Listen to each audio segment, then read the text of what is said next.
Okay. Back. Okay, sorry. Was that me? Okay. All right, well, I'm back. I'm going to start over. Okay. So what I was saying was vision is such an important part. Blair, I'm going to mute everybody, so mute yourself. Oh, sure. Sure.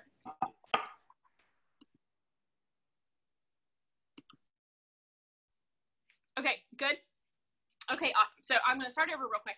So what I was saying was I love that because vision is such a vital part of this business. And what I'm going to share with you guys today is about your I story.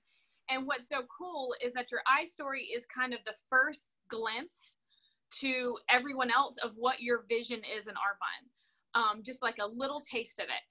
And I feel like so often the I story can be a struggle for people, particularly when they're brand new, because we are nervous, obviously, but also we don't know what to say. We don't know how to say it. We don't know how to express it. And that's what I'm going to tell you guys today, is because what's neat is you think that the I story is easy because it's your heart, it's who you are, it's why you're doing this. But when you're doing your I story, this is what sets the tone for everything else you're going to say. And what I mean by I story is, now we focus on all different ways to introduce Arbonne to people. Your I story is what's used in an in-home event. Your I story is used a virtual event. Your I story is used when you are literally just talking to someone one-on-one about Arbonne, sending them a message about Arbonne, reaching out to somebody about Arbonne. Your I story plays a role in all of those things. And so, like I said, it sets the tone for everything else you say about Arbonne.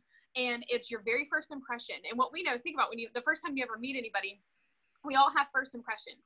And you want someone's first impression of Arbonne to be your vision, to be how you see Arbonne and what you want them to see more than anything.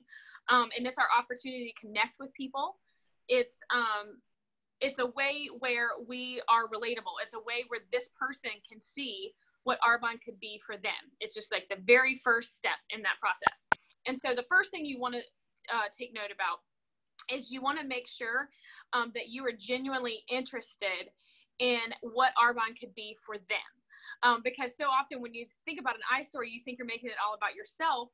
And usually out of nerves and things like that, you end up doing that. But you really want your I story to be what relates to the person that you're sharing it with. The second is you want to make sure you smile, which might sound funny, but you definitely want to make sure you are connecting with people. This is particularly for when you're speaking with someone face-to-face, obviously.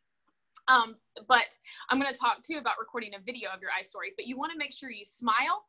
You want to make sure you are yourself and you're genuine and you're connecting. The third thing is, if you are particularly at an in-home event, you want to remember people's names. And I'm telling you guys, this is something that I struggle with. I'm not a names person. And so when I'm having a conversation with people, like let's say I'm at an in-home event, I've got one later today. And as people are walking in, I'm like, hey, I'm Blair, so-and-so, like, oh, so nice to meet you, Carlita. So nice to meet you, Beth. Like I respond back to their names and try to remember them that way. That's just something I've actually had to work on. But let's be real. When someone remembers your name, you remember that. And it's like this newfound respect for that person. And so I think it's really, really important to get those connections just right off the bat when you're talking to people. The second is you want to talk to people about what they care about. And what I mean by that is you want to make sure you're paying attention to your audience. So, if you are in front of a group of college students, let's say, for example, like I'm not in college, I'm a mom with 3 young kids. And so I'm not going to sit there and talk to them about my mom life, right? I'm going to relate to what they're interested in. I'm going to talk about when I was in college and how this opportunity, if it had been placed in my lap when I was in college, that would have been a game changer for me at that time in my life. And this is why, sort of thing. If I'm talking to a group of moms, I'm going to relate to them because we're on the same level. If I'm talking to people who are in corporate America, I'm going to talk to them about my background there and vice versa. So and just kind of pay attention and be sure that you relate to the audience that you're going to be sharing with. And weave that into your story. I'm talking about that too. And the last thing is make sure that they feel important. Make sure that, the reason that you're sharing this and explaining Arbonne to them is because it's going to benefit them. And this is why. And so the main point I want you to get is the I story is not about you. It's about them, even though it's called the I story. So I know that can be a little confusing, but you also want to make sure it's no longer than 2 minutes. And the reason is, because people don't want to hear you talk about yourself for that long. And when you keep it short and sweet, but to the point, people are super interested. And you're immediately, right after you do the iStory, you're going into sharing about what Arbonne is and how it's different. And so you want to get them intrigued right off the bat. And this is definitely one of those things that we're going to talk about a lot of these things today, but it's a skill set that you learn and you get better at the longer you do this. And when I first started, this was not my strong suit. Like, I was not good at this. I had to practice. I would literally stand in front of the mirror and practice and practice and practice. But I wanted to be able to relate to people, and I wanted to just right at the beginning give them the best first impression I could give of what Arbonne is. And so the first thing that you say, and you guys can, there's just a few notes that you can take, but the first thing you say is how you were introduced to Arbonne, because people come from all different walks of life. They're introduced in all sorts of different ways. I was actually introduced not at a spa party, but through an email by one of my really good friends. That's not a normal way to be introduced, but it is a way. And so I just simply share, I was introduced to Arbonne by one of my best friends. She reached out to me to let me know she was doing this opportunity, and I gave her a few minutes to share with me what it is. And so I'm thankful that you guys are all today letting me break down what this is for, what Arbonne is for myself today. And I'm forever thankful that my friend introduced it to me. So I just kind of do a quick summary of, I was introduced to my best friend, but whatever, the audience is, you just break down how you were introduced. And then the second is your initial thoughts. And what I want you guys to make sure, what's super important about this part, is you want your initial thoughts of Arbonne to be positive. And the reason that is because you want them to think how, you want them to see right off the bat the positive things of Arbonne. We all know people are scared. We all know there's hesitations. We all know there's all sorts of misconceptions out there of what it is that we do. And so I love to share, my initial thought was, I love these products. Like, as soon as I started using them, I was blown away. I saw a difference in my skin. I saw a difference in my health, and I was super, super impressed. And I basically, couldn't deny how much I love these products. And so that's the first thing I say is my initial impression. And then the third is my hesitation, because everybody has them. So the third thing I share is that, I didn't have enough time, and I didn't think I knew enough people, because at the time of my life, we were living in New Orleans, away from friends and family and all that stuff. And so I share those two hesitations, because those are the top two hesitations people have of why they think they couldn't do something like this. Is they don't think they have enough time, and they don't think they know enough people. Right? But you can come up with the two that were, true to you and mention those, but I wouldn't do more than two. But you want to make sure you mention what your hesitations were. And the fourth is, how did you overcome those hesitations? So the fourth thing I say is, I actually found when I started doing this, I thought that I didn't have enough time, but you truly and genuinely can work Arbonne into the nooks and crannies of your day. I started when I was working full time, and, I just found that, there was enough time in the day. And I loved it. I loved that I could work from my phone and build this business. I also learned that it wasn't about the people I knew right now. You meet so many people as you're doing this and as you're sharing what Arbonne is. And so I have never built a business within my inner circle. It didn't matter who I knew. I met so many people doing this. And so I've been really amazed that, my biggest hesitations, I overcame those within the first few weeks of doing this business. And then the fifth thing you want to say is where you are headed. And this is super important, because this is what Beth was talking about. This is the vision. And this is also what kind of fires you up deep down in your soul, but you want to just share it with people. So where are you headed in this business? And for so long, I thought that I had to have that white Mercedes for anybody to take me seriously. I had to be a VP. And so I felt like I couldn't really say where I was headed because I wasn't there yet. What I want you to do is borrow the belief from the people who are where you want to be in this business. Use their stories if you need to, and say, I am planning on, getting my white Mercedes within the next, 60 to 90 days. My business is growing. I'm super excited. I would love to share with you all what I'm doing here at the end. And just kind of paint a picture of where you're going. Don't think that you have to, don't get so stuck in where you are today. This is where you want to show people where you are going and how you want people joining you. Paint that vision right there for the people that you're sharing this with. And also, the more you say it, you're painting that vision for yourself as well. And so you definitely want to tell people where you're going. And we all start as consultants. We all start in the exact same place. And we all have to borrow belief from our upline until we get it for ourselves. So set vision for them, breathe life into them, and don't say, I'm going to give this 6 months. Don't say anything like that.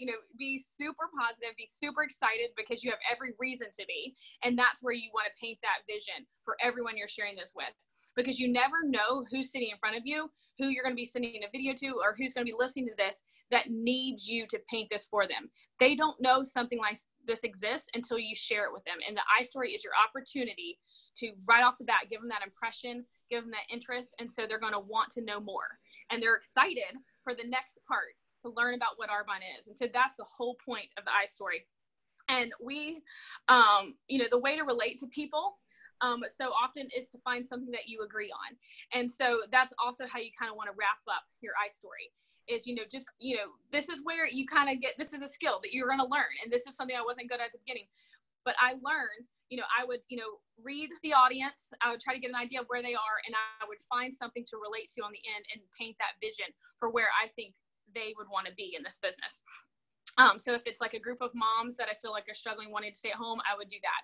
If it's a group of college students who, are stressed trying to find a job and they've got student loan debt and all, like, I get it. I would relate to them on that. So that's where you want to paint that vision and keep them engaged. And this is kind of a funny thing. Have you ever noticed that when you are shaking your head and you're excited and you're doing this, people start shaking their head and agreeing along with you? And so there's a lot of body language that comes into play too when you're doing your iStory. So you're going to keep it quick. You're going to do it around 2 minutes. You're going to make it about them. You're going to paint the vision, and you're going to be positive. You're going to be excited, and you're going to be passionate about what Arbonne is. And the iStory is a very, it's actually very easy because it's your story, but you just have to get good at making it brief and effective and relatable to who you're talking to. And so I want to challenge you guys, because this is something that people get so intimidated with. I want to challenge you to make your own video, and I want you to follow these points. And after you make your own video, I want you to watch it. And I want to see if you're smiling. I want you to see, how engaging you are. I want you to see like how long, like your time frame, like, is it within 2 minutes? I want you to practice and practice and practice. And I want you to do that until you get a video that you feel good about. I want you to do that until you get a video that you are going to go and share and reach out to people with as well. And so this is a fantastic tool that you can use. You can send it to people on Instagram. You can send it to people on Facebook. And you're definitely going to be good at your iStory in person, face-to-face, when you're doing events, when you're doing coffee dates, when you're doing one-on-ones. And you are going to be such a pro at your iStory. So when you're sitting there, like I was a few weeks ago at the pediatrician office, and I was sitting there talking to another mom, like, it's so funny. My iStory is like second nature now. I just kind of rambled off. I was talking to her, and my iStory is how I share what I do in Arbonne. And I tell them, I tell them what intrigued me. I tell them what my hesitations are. I told them how I got over it, and I tell them where I'm going. And then I paint a picture of what it could be for them. That is your iStory. And the more you practice, the better you are. And I just challenge all of you to do a video and send it to your upline VP. And we can help navigate and figure out how to tweak it and make sure it's, the best version that you can do. And then you're going to start sharing it, and it's going to be great, and it's going to do wonderful things for your business. So I'm going to pass it off to the next beautiful person who is speaking today. I don't know who you are, but I bet you do. It's just your mama here. I am so proud. I'll tell you. These are the things, and I know that I can see Carlita's face smiling because I know that she agrees. So when I get to sit and watch my beautiful, sweet friends shine. So thank you, Blair. And I'm going to just jump in here. We're going to sit and kind of shift gears. And guys, I'll tell you, like, the importance of your iStory is huge because you use your iStory every single day as you do Arbonne. Like, in perfecting that is really so crazy key. So definitely take Blair's, advice and suggestions where that is concerned for sure. But I want to shift gears and kind of take it to where we're going to start talking about kind of the 6 key S's in our business and our system for success. And we're just going to break it down one at a time. And, one of the things that I heard years ago from Carlita was, we have 6, but there's 2 that you absolutely must have. And one of them specifically is scheduling. Because guys, if you do not have activity and you don't have something on your calendar that is moving your business forward, you don't have a business. And I know that sounds kind of harsh, but it's just the truth. And so guys, we're sitting here right now at the very beginning of the month.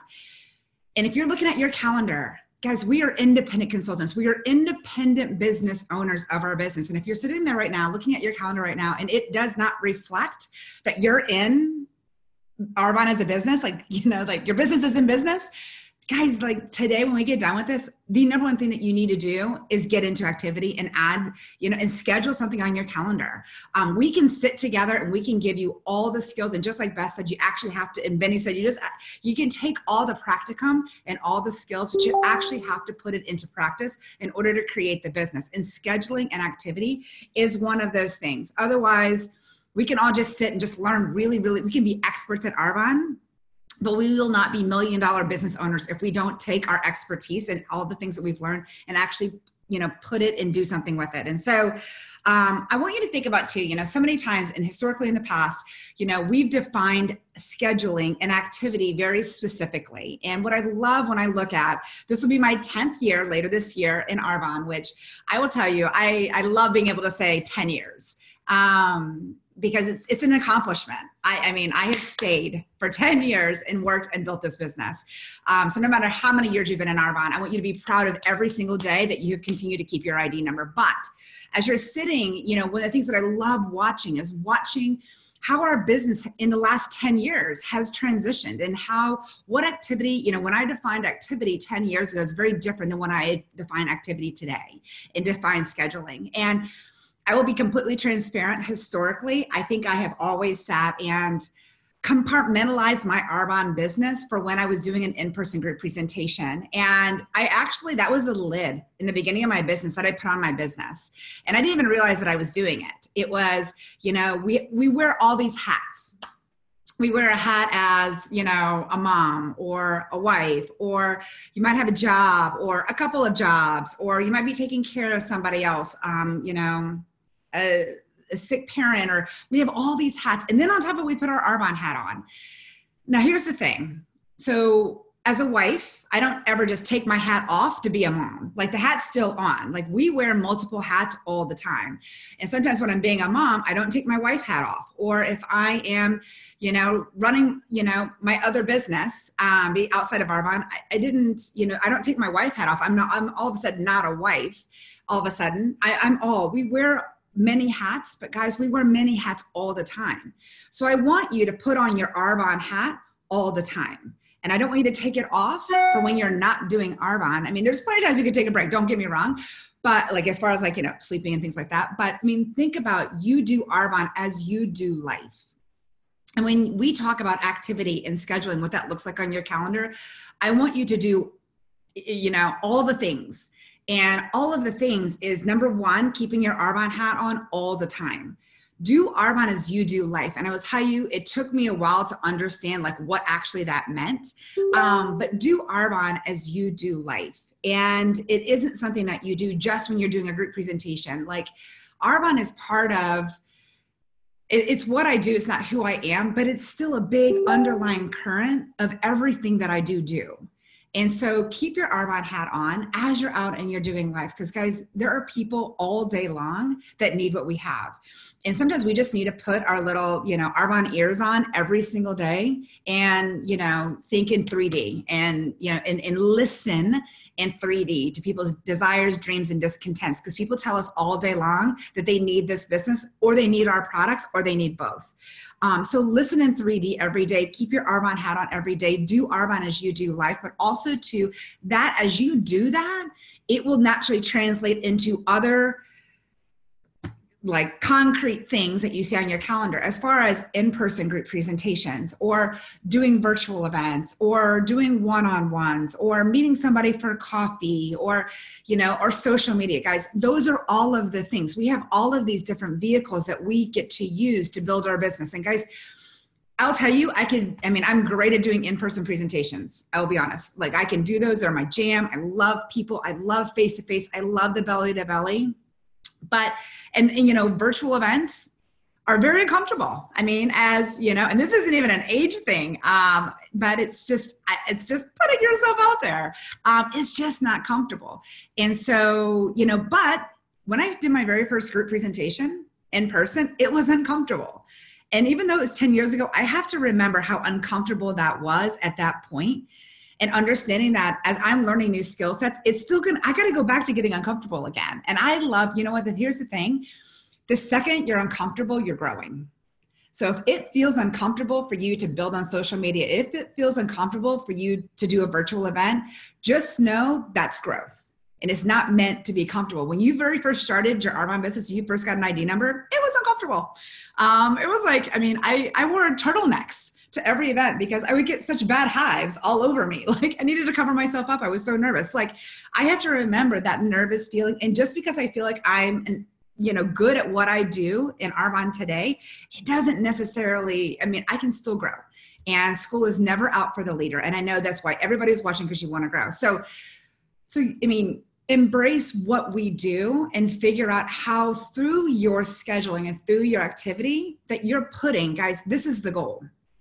The goal is to put and have 40 business conversations in a month to share with people face to face, not a lob, not an ask, but actually to have the conversation of sharing our products and our business with at least 40 plus people every single month. That's the goal. Now, we do that in a variety of ways. So don't get caught up on, I mean, I love doing group presentations, but there's different seasons in my life. And I know a lot of you guys have watched the last 2 years of my life, and a lot of a crazy season where 8 surgeries in 2 years is a lot. I spent probably at least 4 months of the last 2 years in bed. Was I able to go out because of that season of my life and do a lot of in-person presentations? Not as much, but here's the cool part. No matter what your season of life is, you can build Arbonne. No matter what, you can build it through doing virtual events. And that was, in the last 2 years, as uncomfortable it was, I refused to let my business take a back burner. And so I had to get better at virtuals. I had to embrace that. We had to embrace social media. And I'll tell you, as leaders, we need to be experts in all things, because our team will only do what we do or less, right? So in order for us to lead others, we've got to get good at group presentations, and it has to be part of what we do. We have to get good at virtuals because that's part of what we do. We have to get good at social media because that's part of what we do as a reach out method. We have to get great at one-on-one and meeting people as we do life, because as we get good at it, that's the only way that we teach it. So make sure that as you're looking at your calendar, sit and say, okay, of my scheduling this month, how am I reaching those 40 people to where I can hit my goal of sharing the business and the products with 40 people in a month? Your scheduling is to equal that, whatever that looks like and whatever your season, but don't put yourself in a hole of only group presentations or only social media or only virtual events. Use all things, because the thing is that no matter what season of your life that you're in, you're going to have somebody else that's going to come into your business in a different season of life. And they're going to need to build and focus maybe a little bit less on in-person group presentations and more on virtual and social media than you might be able to. But as leaders, we have to be good at all of those things, but we also have to lead from the front. And I will tell you, one of the things, and everybody probably, in my organization knows this, like they can open my calendar on any given day and they will see a leader in activity, period. And we always say that somehow when you're not in activity, your team knows. I don't know why, I don't know how it is, but they just do know.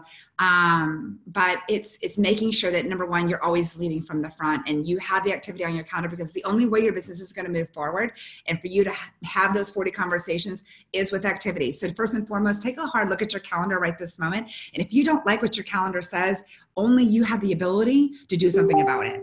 And that urgency, not emergency, but that urgency is only created within. That urgency doesn't come from a coaching call with your upline. It isn't from somebody sitting saying, hey, how much activity do you have? That urgency comes from within, that is connected to your goals. Whatever you want out of this business this month or before, in the next 90 days and before GTC, is only created from the urgency that you come and create from within your heart, looking at your calendar and knowing what you do and you don't have.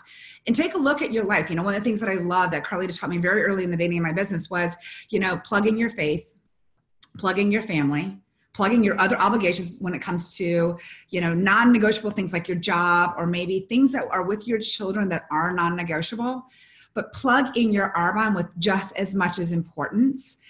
and take a hard look at your calendar and say, okay, I plug these things in. When do I have the ability to build my Arbonne business, and decide what your activity is going to look based off of that. And if you've got a season where you've got a lot of stuff going on with your kids, but you're done and you can do virtuals at 9 o'clock, then that is your week or your month or your season that you do more virtuals, and you just get good at them. You just decide to get good at them. It's not going to be easy, but you decide. So plug in those things in your calendar and decide, how am I going to march out my activity, and what is it going to look like because of the season of life that I'm in order to build my business? Because you're the only one that can do anything when it comes to your calendar. And this is your calendar. We don't have a boss in this business except for your calendar. Your calendar is kind of like your boss. And, it's taking that hard look at that and sitting and saying, what really do I need to be doing on my calendar to give myself the activity that I know that I need in order for me to further my business? So I'm going to shift gears from scheduling and what that looks like and what you need to have on your calendar. Because I don't want to sit here and tell you, do 10 parties or do 20 virtual events. You need to figure out what that right balance is, but know that it needs to equal touching and having 40 conversations with people about our products and our business, period. Conversations, not asks. Conversations. And a lot of people get confused with asks and conversations. Y'all, we have to ask a whole lot more than 40 people to take a look at our products and our business than to have that conversation. So make sure that you're focusing on getting all of the things. Say, I'm going to do all of the things in my business. I'm not going to do just one. I'm not going to sit in my comfort zone. I'm going to do all of the things. But then from there, the next big thing in our business, and Carly is going to talk about selling after I get finished with sponsoring. And guys, here's the thing. Sales, we have to sell product. Don't get me wrong. We get paid on performance. We have to sell products. But sales without sponsoring is business for 1 month. And, the beautiful part about what we get to do in this business is, we aren't just a direct selling company. Yes, we sell products, but we are a network marketing business. And the residual piece, if you truly want residual income in this business, the residual piece only comes when you sponsor. And that's really where our residual income comes from, is truly from sponsoring. And so, in your sponsoring, minimally, a lot of people ask, what should my sponsoring number be? What should I be searching for?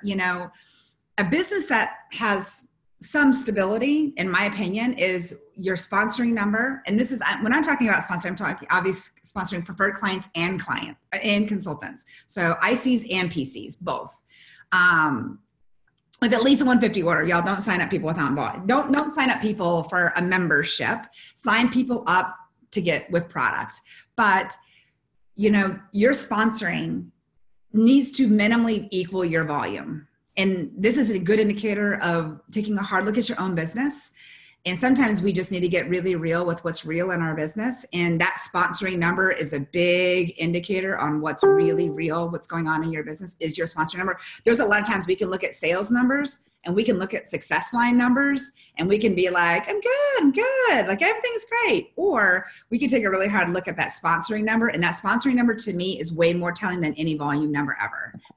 Because it tells me the longevity of that business, period, and what's working and what's not. And so get real with what's real in your business and take a look, guys. Look back at your business for the last 6 months and look at your business even for the month of January, as amazing as January was. Look back at January and look at your sponsoring. Both yourself, look always at yourself first. Look in that mirror before you look outward, look inward, and look at where your sponsoring is. Again, your team will do what you do or less. And if you're not sponsoring, your team won't be sponsoring. It's just really kind of that simple. And so take a look at your sponsoring. Who are you sponsoring? How many are you sponsoring? Does it equal your volume? Because if it doesn't equal your volume, then you need to really focus on how you're sponsoring and how you're running your business.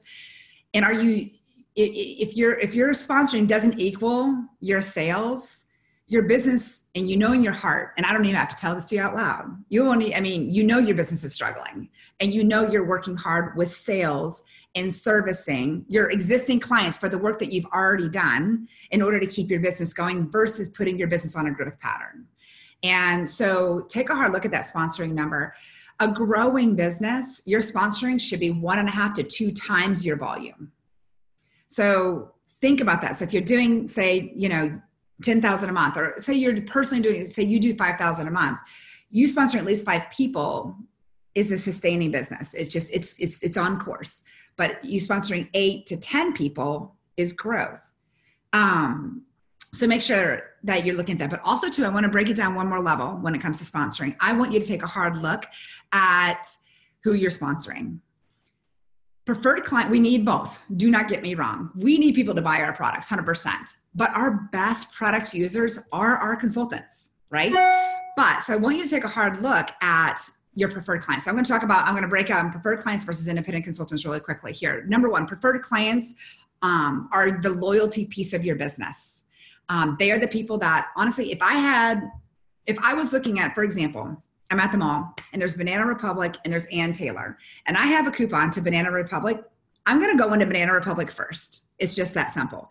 So that discount, the preferred clients are getting the free shipping and free products. If we make sure that we stay on top of preferred clients rewards, is super key, but it creates loyalty. So your preferred clients are more likely to come back and keep shopping in your store than going to an Ulta or a Sephora or a spa or somewhere else, or a department store. It creates loyalty. So you absolutely need preferred clients. We also, and this is somebody else going to talk about this, we have to take care of our preferred clients and service them. So that's super key in order to keep them for long term. Guys, I have clients that have ordered from me for 10 years. And at this point, because they've Arbonized their home, like they place an order for like $1,000 once a quarter because that's that loyalty that they've created, and that's that residual part of our business. We do the work once and it comes back. But here's the thing. I want you to challenge yourself and take a hard look at how many preferred clients are you sponsoring versus independent consultants? Because a lot of times, sometimes, we take a look at our sponsoring number like, I'm good. But like in the last 6 months, you sponsored maybe 15 preferred clients and 1 independent consultant. Sometimes I think in our business, I think a lot of times when people start our business, we're very confident and our belief is sky high in our products. But our belief isn't always sky high in our ability to lead. And you're sponsoring, like you sponsor at your belief level, right? So if you're sponsoring a bunch of preferred clients, but not independent consultants, you believe in our products, but you don't believe in yourself as a leader, right?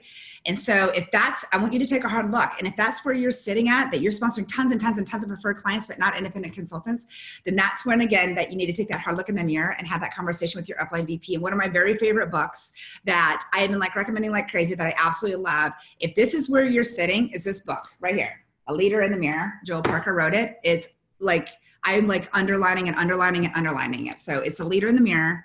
And it's revealing the leader inside of you. And this is going to help you understand the leader that you are. I'm going to tell you right now, every single one of you that are sitting here watching right this moment are leaders. There's not a single one of you that does not have the ability to lead a massive team to greatness. It's growth. Nobody starts in this business as a massive monster leader, like with tons of confidence. It is personal growth. This is why we do book club calls. This is why we read books. This is why we have personal development. But take that hard look. If you feel like all your sponsoring is preferred clients versus independent consultants, you need to sit and take that hard look at what is stopping you from sponsoring. And a lot of times when I talk to people and I do coaching with them, a lot of what's stopping them is they don't believe they can lead. So they play small when it comes to this business. And guys, I'm going to be honest. You're putting, when that is your mindset, you have a responsibility to grow. You have the most amazing business opportunity in your hands that can change somebody else's life. And the second that you make this about your lack of leadership, that you feel uncomfortable or not confident about your ability to lead other people, you're putting yourself into an equation that doesn't belong, that you don't belong. Because this is only about giving this business to other people and growing yourself as a leader to lead them and to help them get to their goals. But so many times we don't believe in ourselves, so we never get that far. And that is a tough place to be. And so I want you truly, truly to sit and challenge yourself to take a hard look at your sponsoring and say, why am I not sponsoring more independent consultants? And is this an inside job that I need to work on for myself so that I can be a stronger leader, so that I can lead with confidence? Guys, you know Arbonne is amazing. You know the company is amazing. You know we're strong. You know the products are amazing. But I want you to believe in you.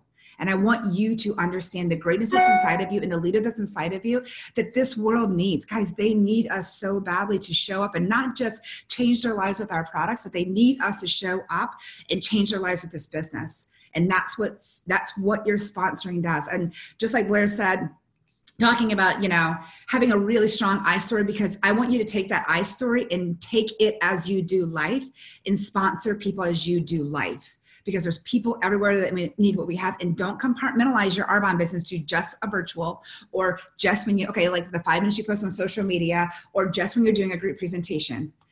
I want you to I want you to think about it as this beautiful gift that's inside of your handbag that you leave the house with every day. That it is just your job truly to sit and give this gift to other people that are in your life that need it. And if you don't feel like you can lead them, grow yourself, work on yourself as a leader, and also lean into your upline VP to help you with that growth, to figure out what is that stopping point.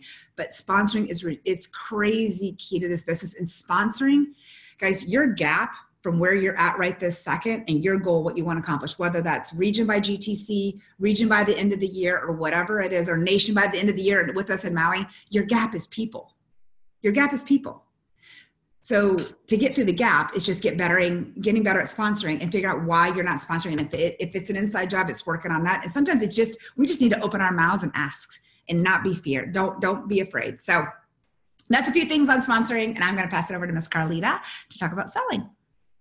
Thank you, Beth. That was awesome. I'm starting my timer so I don't go over. But you guys, I want to just back up real quick. All of these amazing speakers, Shelly Nelson, stay-at-home mom, her description of herself is a Becky Homecki. She grew up and lived in overalls every day. Beth Gallardi was our second amazing speaker on vision and she was a pastor's wife, still is. And then we had Blair, I think was third, and she was fashion designer and something real cute that she was before Arbonne. And then Beth Lomas was our last amazing speaker, and she was a designer, as you can look at the home that she has sitting behind her. So I just wanted to let you guys know who these people are so that you can connect and relate to them and see it's every different walk of life that does this business. There's no one thing that makes people successful except work ethic and desire. I'm Carlita Nelson, and I'm super excited to be here with all of you guys. And before Arbonne, was a nurse. I was an advanced practice nurse practitioner for pediatrics and loved my job. So that was what I did. And I love that I get to talk about selling. I know so many people say whenever they join this business or they're looking at this business that they're like, I just don't want to sell. And it's funny because I'm like, the last day of the month, we had an awesome January and we had people shooting for big goals. And I was sitting here and I was like jamming out some text messages and helping them talk to some customers. And I was like, gosh, I feel like I'm dialing for dollars. And it was so fun. We were having so much fun. But you guys, I don't love selling. I love helping. And it is my belief level that I have that makes me excited about what I get to do to sell when I get to sell products to people in Arbonne. Because when you sell people's products in Arbonne, if you believe what I believe, you are helping change their life for the better. And there's so many things that I want you to check your mindset on as we go through these notes that I have. But I do want to spin off on some things and just reemphasize. I loved what Beth said when she said sales without sponsoring is just business or volume for 1 month. And that is where we have to do what it is that she's shared with us and everybody else. And I also want to say the reason I love sales is that sometimes we have people that are in here and they're working super hard and they are out there and they are doing activity and they are sponsoring. And you may have, and I want you guys, especially leaders that have a team, if you have a team that has super high sponsoring, which we know is like amazing, but there's a catch on that side too. And I'm going to challenge that is if you have super high sponsoring, but you have very low volume, your team needs to learn some selling skills and help your team not be working harder than they have to be able to hit the volume goals that we need to get those pay raises that Arbonne is waiting to give us. So that's another little caveat for you guys to catch. So I love selling, and what our number one goal in selling is, you guys, and people have touched on it already, is create loyalty. There is, I've been listening to some podcasts that were shared with me, and Horst Schultz, founder of Ritz-Carlton Hotel, he says there are 3 types of customers, you guys. There's an unsatisfied customer, and then there's a satisfied customer. And a lot of people would be like, oh, I'm so great to have a satisfied customer. But then he says, then you get the loyal customer. And that's what Beth was talking about. Our goal is to get a loyal customer in your business, because loyal customers, you guys, are the ones that organically turn into your best business builder consultant in your business and helps build a team. This book helps us. We just finished this book club call, and you guys, we are doing a challenge, and it's called Road to Maui. And this is where you start with why. And if you start your business with a big why instead of out to sell product and gain, money, if you know why, our challenge for you is to write down your whys to be able to enter into this, because if you know why you're doing this business, no one can stop you. But also, if you have a big why for why you're doing Arbonne, and you believe what our founder believed, and you believe what our leaders have passed down to us from his legacy, and continuing his legacy, you're going to have a big passion for what it is that we do. And when you have passion, then people are inspired to believe what you believe and become loyal, because it's not just buying products and buying a commodity out there, because our space is crowded. Health and wellness, there's lots of health and wellness out there that people could go buy. But unless they're inspired to believe what we believe about why Arbonne is their best choice to buy, they're going to just buy from us today and be satisfied maybe, but then also be buying from somebody else next week because they are not loyal to what it is that we do. Start with Why author is Simon Sinek. So you guys, nobody likes to sell. What we really ultimately do, and why I'm passionate, is because I am a nurse, and I became a nurse to help people. And when you sell people, like I said, if you believe what I believe, you are helping people. You're not selling people. But at the end of the day, nothing happens in your business unless you're selling. You can sponsor all day long, but if you don't sell something, you're not going to be getting a paycheck. And that's what we have to do. So you guys, I want to make sure that you know why also, that it's important for you to listen to me, because if you don't help people sell early in their businesses, you're not going to have and build a business very easily. If people that come into your business are struggling to be successful at selling something and getting sales, and they have like our bombs, as we talk about them, whether it's virtual, in-person, one-on-one, whatever, they lose their hope. Their belief is like so fragile that if we don't help them get successful quickly and get them into activity quickly, but doing it well, you're going to lose somebody who could have been a national vice president in your business. And so it is a very important skill for you to be able to have, so that you can be getting where you need to go, but you can also teach and duplicate that in the team that you are leading and that is following you. So we are here to help people get healthy. And what we have to believe, you guys, is that people are buying these products already. We're not adding to their budget. We are helping them redirect money they're already spending. We're just helping them purchase clean products for their home and themselves, instead of products that don't believe what Arbonne believes. We are also helping people shop at a discount. When you go to the store out there in a regular marketplace, they don't ask you if you want a discount, when you get to the checkout. And they don't ask you if you would like a free gift with it. We get free shipping, we get free gifts, we get lots of perks whenever we help people shop for the products they're already shopping for at Arbonne's store, right from their home, doing online shopping, which is where everybody wants to shop. And also what people don't get when they shop anywhere else in the public marketplace is they don't get an amazing life-changing business attached to the products that they are buying. They just get a product that might help them a little bit. They didn't get a discount, and they don't get to have a business to go with it. So we need also, the reason why you want to be skilled at selling is you need to be a skilled consultant. We are independent consultants, and consultants get paid to be an expert in what it is we're doing. And I know if you're brand new, you may be going, that's why I don't talk to anybody yet, because I'm not an expert. Guess what, you guys? The very best way for you to become an expert is to live your product. And I'm going to talk about that. But you have everything you need to be an expert. Arbonne has a meet the product sheet for every single product, right down to eyeshadow, blushes, and mascara. You don't have to know it. You have to know where to get it. But you need to be confident in that you can help people get whatever question they have, you can get an answer for. Don't shy down on that. Don't get scared when you're asked. Let people get good at saying, I don't know the answer to that, but I'll get right back to you. I built a business on that. And I was a nurse. I didn't know every answer. There's no way. But we also look very duplicatable whenever we do that, because I can say, I've got a sheet for that. Arbonne has it there for everybody that needs one. So that's where why you want to be successful. So you can be successful. You can help your you can help your team get successful. You can help people get their best deal. And you can be a skilled consultant when you're working with anyone and everyone out there. So what I want you guys to do is I want you to evaluate where you are at your skill set with selling. So do an evaluation, because and see where you are. Are you, number one, are you living your catalog? Or do you just have a few Arbonne products and you got a whole lot of everybody else's, of your competitors' products out there? Let's just call it what it is. Are you living full systems and sets of your Arbonne products? You have full RE9, full nutrition. Is your base full Arbonne makeup or whatever you can do, full hair care, everything? Are you living full systems and sets? Is your home Arbonized in your showers, at your sinks?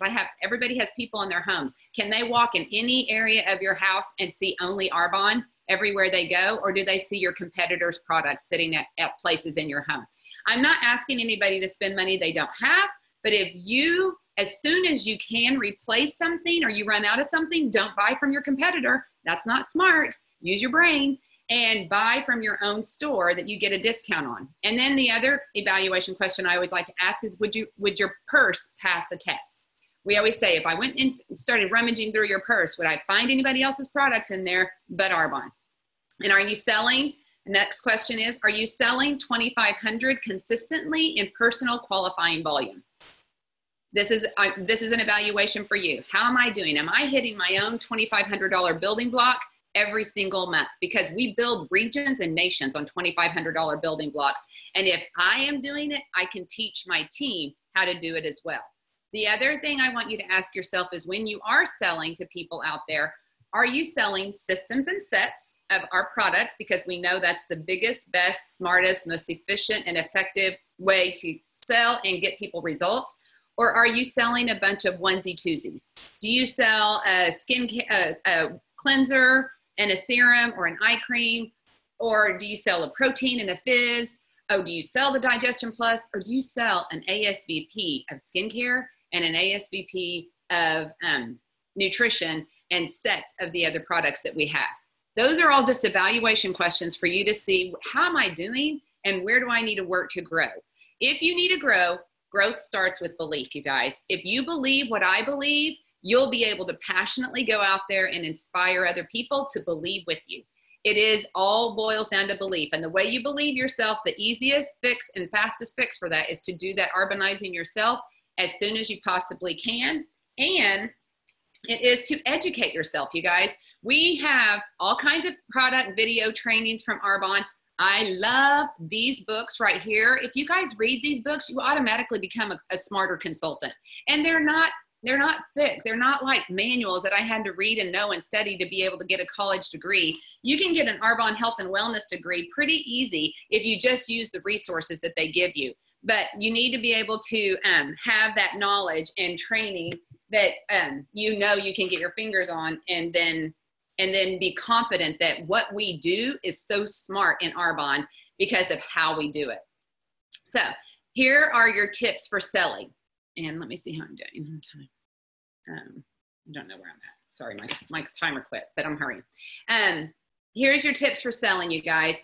Things that I do or don't do to help me sell is, number one, I brand myself for health.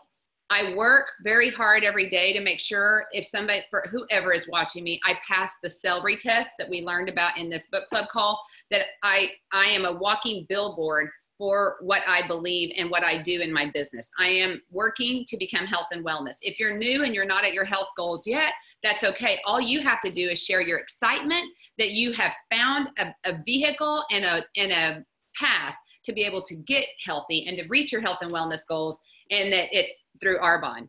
The next thing you want to do that I do to help me sell efficiently, you guys, is I take and or talk, depending on, if I'm in person or virtual, about both of our major product lines. I don't just focus and sell one.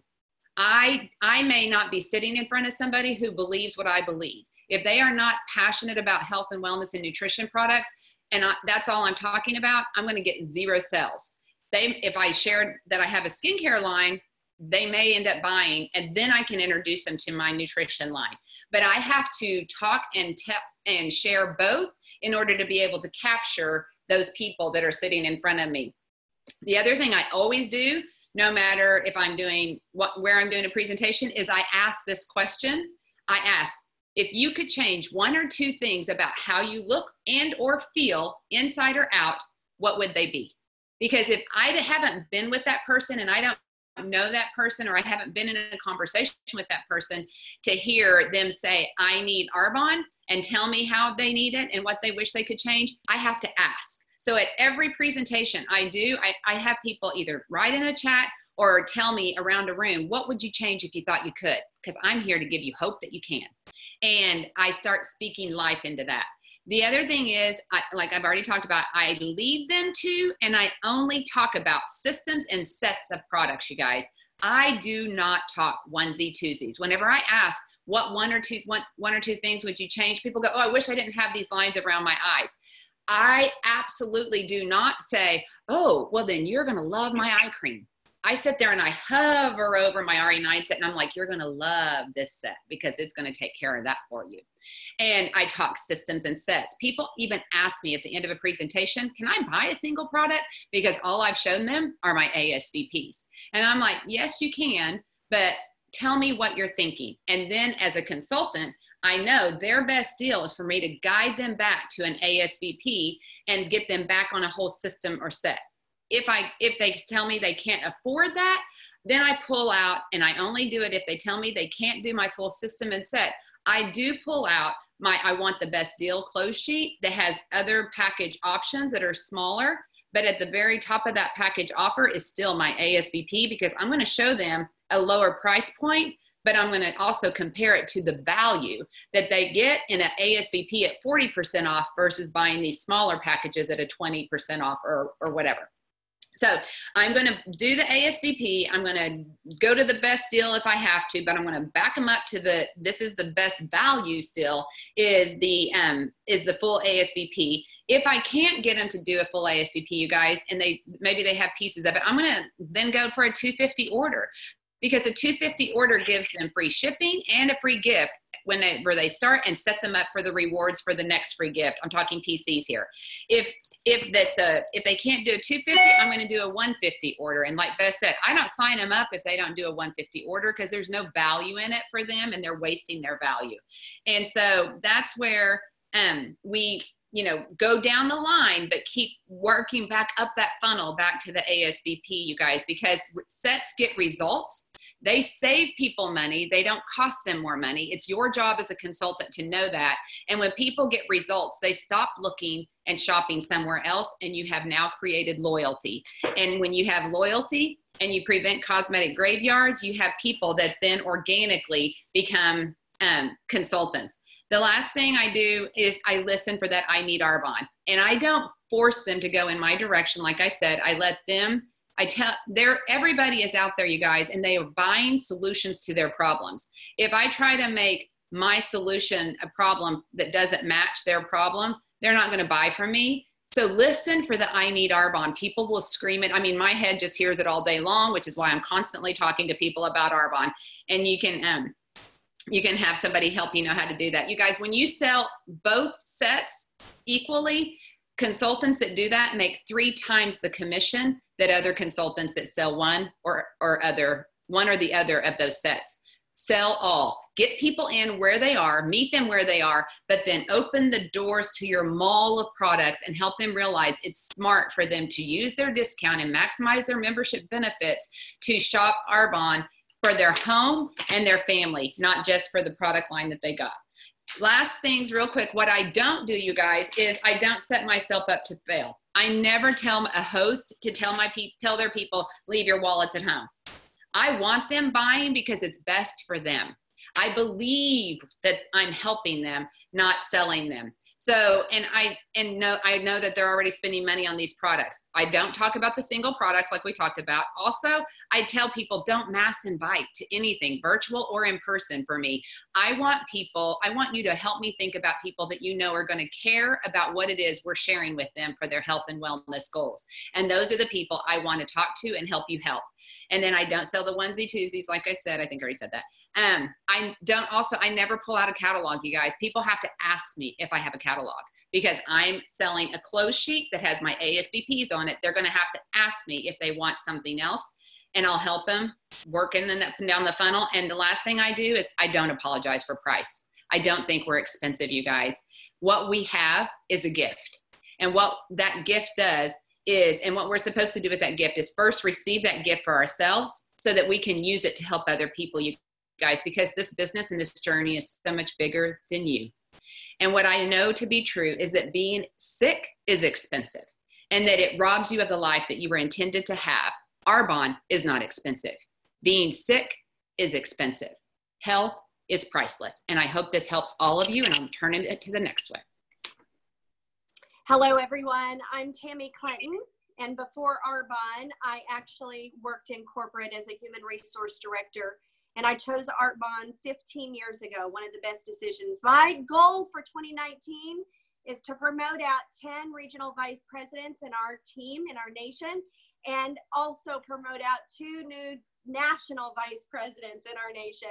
So today, what I get to talk to you about is something that it has actually promoted more people to the Mercedes level and more people to the top level and made more money than anything else that we've done in our business. And today's topic for me is follow-up and service. So I'm going to go through and give you some ideas on how to maximize. And some of you already got your wheels spinning. You're thinking, how are people making more money just off of follow-up? I'm going to show you how they are making it and how the follow-up is so essential to your overall success of your business and paycheck and promotion and all of that combined. So what needs to be followed up on? Well, the answer to that is everything. Everything that you touch. Every single one of us need a system for follow-up. But here's the fun part about our business is every one of us have a different personality, a different style. And my system might work for me, but something else might work differently for you. So we all have to come together with our own style, our own preference, our own system. But we have to have a system. So some people use the CRM through the Arbonne website as their system. Some people use a spiral notebook. Some people use Post-it notes. Some people use a planner. Some people use the follow-up tracker on our United Nations website. Just look at what works for you and run with your system on follow-up, because I want you to think about this. This is why you can promote to the highest level of this company, make more money in residual income, and help a lot of people off of follow-up. There are a lot of people that maybe in your journey have fallen through the cracks. And maybe, you know, if they would have come into your business, they could have been an ace. You know, there's a farmer's parable in the Bible, and it says, plant the seed, nurture the seed, and the harvest will come. So what level of income are you actually giving up because you don't have a system for follow-up? That might be staggering to many of us. Martha McIntyre, our upline, followed up with the #1 income earner in Arbonne, Cecilia Stoll, 7 times before she said yes. How many of you would have just approached Cecilia and given her a sample and forgotten to follow up because you didn't have a system? So many of us have done that. I know I have. We've all done it. We've got to have a system in place. And then Peyton Schreiber, she followed up with one of her qualification for national vice president, Catherine Terracino, 30 times off of social media. And how many of us have been trying to do the social media follow-up thing and we've tried following up with that person twice and we're done. Peyton followed up 30 times. And I think what we're learning from the millennials is they are serious about what they're doing, and they really have a gift to share, and they are unapologetic, and they will get the message out. So we have to kind of approach it in that same way too. The bottom line is there's been a lot of fortunes that have been made by consultants who have a system for follow-up. Everyone that we talk to, we are dropping them into the funnel system. This is a funnel. And as you see this on our website, we teach on this, we train on this on Wednesday nights, but we are dropping people in our funnel at all times. We're first going to ask them to take a look at the business. That is our very first approach with every single person, because you know what? Products will come, but the business is what we want to start with. And if they say no to that, then we want to move them down into, hey, could I just swing by and you have a couple of people over to your house and I'll throw some things on your coffee table. We move them into a group. Then if they say no to that, then we're going to move them into the next question is, hey, would you like to come to this event my friend's having, or can I swing by and just let you experience Arbonne? You're going to do one or the other. If they say no to that, then hey, can I drop off a sample? They say no to that, or maybe they've said yes to one of these, I always go in for the referral.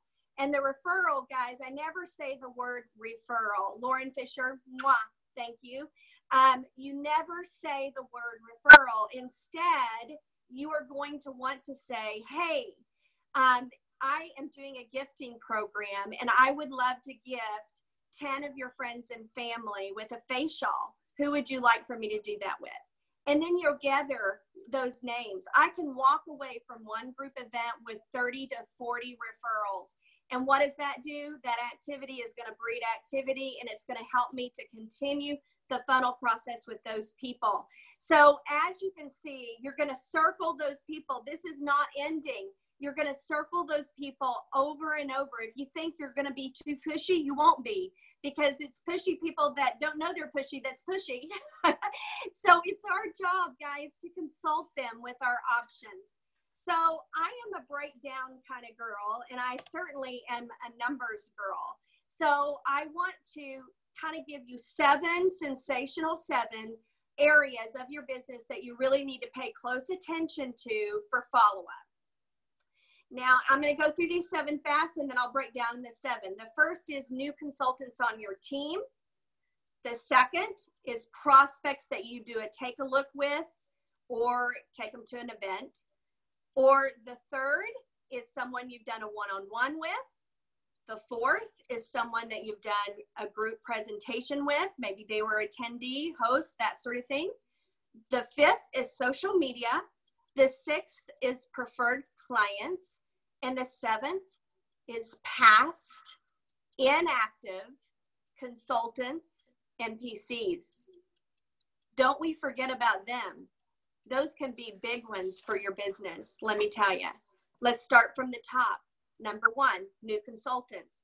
What are we following up with? When we have been entrusted with someone on our team, we are mentoring them, and we want to keep in regular contact with them, building a relationship with them, encouraging them, inspiring them, being a leader to them, communicating with them. Every time you invest time in someone, it is never, ever a waste of time, ever. So we want to do that. We want to follow up, follow through. Whatever we say we're going to do it, because we're building our leadership into a trustworthy integrity walk that they can trust us. We want to be trusted by the team that we're leading. And by following up and following through, you're proving that over and over and over again to your team. Even if people are not direct to you and you're starting to build your organization, reach down into your business, down into your success lines, and show them the layers of support. Welcome them. Do some follow-up with them and mentor them as well. Building a relationship is absolutely the culture of our business, and we want to keep that going. And every new consultant that joins your business, I want you to Facebook friend them, because you want to start showing them the lifestyle and connect to them in that way. Number 2, follow up on your prospects that you've done a take a look or you've taken them to an event. And guys, part of my follow-up questioning is questions that they can't say no to, okay? And here are my favorite 2. One is, hey, so what are you thinking? Would a second income stream be good for you and your family? Would that benefit your family? Who's going to say no? And then my other one is being healthy a goal for you? No, I'd like to be unhealthy, right? They're going to say yes. These are things they can't say no to. And so with that, what we want to do at that point, once we're starting that follow-up question and we're trying to see where they are, we're going to pull out the funnel and we're going to start working them through again. And we're going to pause and let our prospect answer the question. And here is one thing I heard years ago, and it has served me so well. Every time that you have an appointment with someone, you want to actually set another appointment. So you always book an appointment off of an appointment. Book an appointment off of an appointment, and you just continue that. So if I'm on a take a look call, I'm instantly saying, hey, could I swing by and share with you and let you experience Arbonne, the products? I mean, I'm always booking something in the future so that I'm continuously working them through. There is something very important that you need to know. People, you're going to follow up with people until they die, okay? They don't go off your list for any reason unless they go on home to see the Lord. So we want to always keep them very, very actively in our site. Number 3 and 4, I'm going to group those together. It's the one-on-ones and it's also the get-togethers. Those are kind of one in the same. But the client profile, many of you wonder sometimes what are the tools. The client profile sheet is truly for you to use at each of those one-on-ones or groups, because there are some people, guys, that maybe won't purchase. And so you're going to need to be able to recontact them. Why? Because of this guy. We want to continue to work them. And so again, at that event, say to every person there, flip your client profile sheet over and let me just go through our gifting program that I'm offering you. 10 gift certificates today for 10 of your people, that family or friends that you think would benefit from it. Boom, you walk out with 40 referrals that you can go and put them in the funnel. Oh my gosh, can you see your business growing right before your eyes?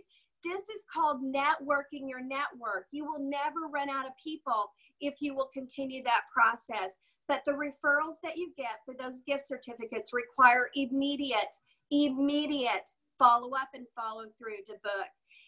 One of my favorite things Vicki does is she puts all of her client profiles in a binder so that if she's in a carpool line or dropping kids off at practice, she can work through her client profile binder to start following up and doing things. Always send thank you texts and things that make them feel good. I want you to share the love of Arbonne and just really be authentic in that. Again, add everybody that comes to your one-on-ones or your groups to Facebook so they can continue to see you in your lifestyle. Number 5, social media. Don't forget, Peyton followed up 30 times. And so we want to do that. We want to follow up on our likes and our comments. And one of the things that we need to really understand is that virtuals and social media require more follow-up than anything else we could possibly do. You're going to think that you're, overstepping no, just keep following up. One of the things I like to say in my follow-ups, if I've done it like 2 or 3 times, is, hey, Sarah, I'm going to go ahead and contact you tomorrow if I don't hear back from you today. I really am serious about helping you. And that way they know I'm not going to go away. I'm not being mean. I'm just trying to help you. So a lot of times you'll get them to respond. Always track your events, who came, who didn't, who showed up, who bought, all of that. And again, add them to your Facebook as a friend so they can watch your lifestyle. Number 6 is preferred clients. And guys, this is a biggie, and we need to all understand this really well, is that we have to work them and keep really good contact with them. Work your inactive consultants, preferred clients too, because they need someone to help them as well.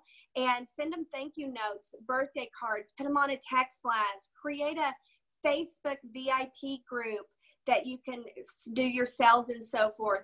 If you see someone that's buying an RE9, give them a sample of the nutrition, the gateway into new products. If all of you are running people through the 30-day program and they get to the end of that program, ask them if they would like to be a part of the auto ship, so that they can get their nutrition at convenience without running out. And what's awesome about that is if you get 10 people on auto ship doing a $200 order, that's $2,000. Number 7, our final one is inactive consultants and PCs. Guys, timing is everything. Sometimes people put their business down because of a life circumstance.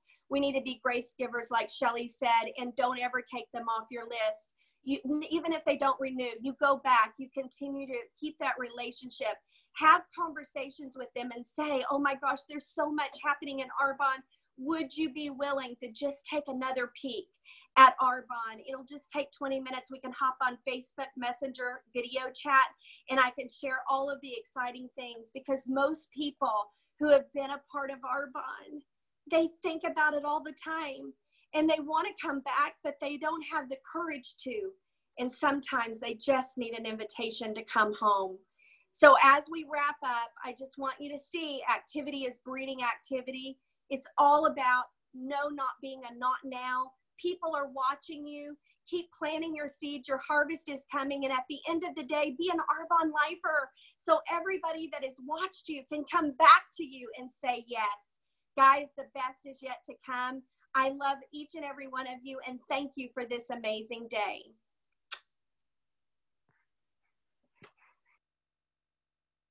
Hey guys, I hope you can see me and hear me. If you cannot, if you don't mind.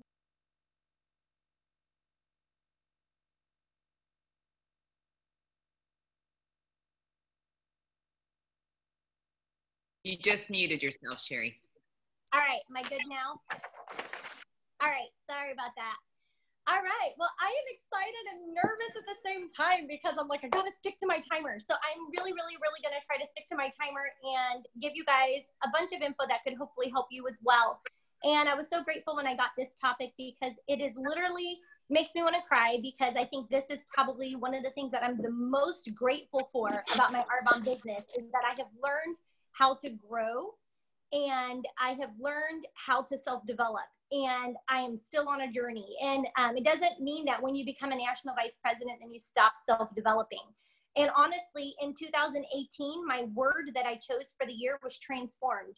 And we are transformed by renewing our mind. And your mind is the most powerful gift, I believe, that we have all been given. Your mind is so powerful. And what you tell your mind will become your reality. And what you listen to will become your reality. And I have struggled with stinking thinking from the time I was little. I've had a lot of insecurities. I think a lot of us do. Most of us struggle with a little bit of self-insecurity. And that's why this key of self-development, whenever I joined Arbonne and they said Arbonne is a self-development program disguised in skincare, I had no clue what that even meant. And today I look back and I'm like, if every bit of my paycheck, if every bit of my Arbonne business was taken away from me today, I would be so grateful, because I have learned this one skill. So if you guys will just embrace this, and there's times where I go in and out of it, and I can tell you every single time I am not consistent with my self-development. You can see it in my entire life. In my marriage, you can see it in my parenting, you can see it in everything. And so who we are is who we are everywhere. And if we are not becoming the best versions of ourselves, it's going to be seen everywhere. And the cool thing about self-development is it's not just self-developing your Arbonne business. It's not just business development. It's self-development. So who are you? Are you a mom? Are you a parent? Are you, well, I guess I'd be same as a mom. Are you a daughter? Are you a wife? And any area that you are in, you can grow. And there's just skills to learn along with that. So why do we need self-development? So the first thing is you need self-development because you have to transform your mind. And if you don't work to transform your mind, the world will transform it for you into something you don't want it to be. Or you will just migrate into something you don't want to be. So this whole year, 2018, all I have focused on for my books of choice for reading are books on the mind. Crash the Chatterbox, Battlefield of the Mind, Switch on Your Brain, oh goodness, I can't remember all of them, but those are just some of the books that I've read this year on the mind. And the one, Switch on Your Brain, oh my gosh, she is a brain neuroscientist, and she kind of trips me out a little bit because it is so crazy. And I'm teaching my kids these things because your brain, she like tells you the chemistry of like when you're thinking a thought and then you think it again, and then you think it again, and then you think it again, it creates a pathway where now you have programmed your brain to believe that this is truth, even if it's not. So if you're thinking things, my business isn't growing, my business isn't growing, something's wrong with me, I don't know why I can't find business builders. Guess what? Your brain thinks, I can't find business builders and I don't know how to grow a business, because you've thought it so much. And so the power of our thoughts, you guys, is so, so important. And the way we transform that is by self-development. I listened to a training a long, long time ago, and it was, I don't even remember. It was when I first started Arbonne, and we had cassette tape of the month. You guys, there's no reason why everyone in the world should not, in Arbonne today, should not have gazillions of training going on in your head. I had cassette tape of the month, and I got 4 cassette tapes every month, and I paid for them. They came in snail mail, and I went and bought a Walkman CD or Walkman player, because you couldn't even find cassette players back then, 14 years ago. They were starting to go out fast. And I went to Big Lots to get a Walkman CD player or cassette tape player so I could listen to trainings while I was cleaning houses. I had 4 trainings, so guess what? I listened to the first side. I heard that to really internalize something without reading it, you have to listen to it 7 times. So I listened to every side of each cassette 7 times before I would switch over and listen to the other side 7 times. And so you guys, I do the same thing today. If I'm doing an audiobook, I listen to chapter 1 about 5 to 7 times until it's internalized. And then I move on to chapter 2, because we don't get it all when we're just listening one time. So get it internalized. And so, but I remember this training, and he talked about the same thing, the pathways. And he's like, you can groove, if you groove a pathway, you made, like, imagine a jungle, and you have this path because you've walked the same path, and you've walked the same path for so long. And now you're trying to create a path over here. And it is not easy creating a path in the middle of a jungle. And our brains can become like a jungle. And we have to weed out, we have to cut down negative thoughts. We have to get the crap out to create a new pathway. And creating a new pathway is not easy. It does not happen overnight, just like this one didn't happen overnight. And what happens is we'll start going this way, and we're like making progress, and we get tired and we forget, we stop working on it, and then we instantly go back to this way because this way is easy. And this way is where we naturally go because it's become a habit. And so what he said was, we have got to keep working over here and steer ourselves back this direction and make it something that you have to be intentional about. It doesn't just happen. You have to schedule this. You have to put it in your calendar. You have to plan when you're going to do it. And your brain will eventually start thinking this way. And before you know it, this path over here will start growing up. And I remember listening to that training, and it was like so eye-opening for me. And then when I read this book, Switch on Your Brain, it's like it all came to reality. I'm like, this is science, it's for real. And I love seeing that when you know you can transform your brain, there's no reason why you shouldn't. So if you don't like where you're at, fix it. So that's why you need to do self-development. You'll only grow your business to the level you grow yourself. I love Carlita's analogy about soccer. She said, if you don't know how to play soccer and you go out on the field, you're going to look like an idiot because you're going to be running all over the place and you're going to not know what you're doing. And that's what we do often. We come into this business and we start just like, woo! I mean, I did the same thing. I started talking to everybody and I was grooving it wrong. And what happened is everyone said no, because I wasn't following the system that had been proven. And I was making my own pathway. And my own pathway wasn't working. And so you guys, this business is all skill. It's skill, skill, skill, and it's belief. And if your belief isn't, it's mindset and skill. And your mindset is your belief system. So Eric Worre says it takes 10,000 hours to become a professional. That's 10,000 hours of logging, working on your business, working on your mindset. Readers are leaders. So I remember saying, oh, I'm not a big reader. Carnita's like, well, I don't care. Leaders are readers. Learn how to read. And I remembered saying, okay, it hurts to read for me. And I started saying, I will read at least 2 pages a day. That was like, woohoo, we're going to do this. And then it got to the point where some books, I can't hardly put them down. And some books are still a struggle. So 2 pages a day, whatever you need to do, be reading and then listen, transform your mind. So when do we do this? Okay. You can grow your brain anywhere. You guys, one of the things that I've learned is if I have downtime, that's when my brain goes negative. So I have one of those SoundBot speakers. It's a little shower speaker. It's suction cup. I can stick it to my mirror. When I blow dry my hair, I crank the volume up. And while I'm blow drying my hair, I'm listening to a training because it can go really loud. So don't do anything that requires idle time without either making sure that what you're meditating on or what you're thinking on, because our mind is amazing if you want to let it think and stuff, but make sure you're thinking on good things, not on negative things. Whatever things are good, whatever things are noble, whatever things are true, think on those things. And if you're not thinking on those things, you're going to breed anxiety into your life. So in the shower, I listen to trainings, or I listen to a podcast. While I'm cooking dinner, I have Bluetooth earbuds. I stick them in. If there's chaos around me, the kids are doing homework, I'll like take it out, answer their question, and put my earbuds back in and keep cooking dinner.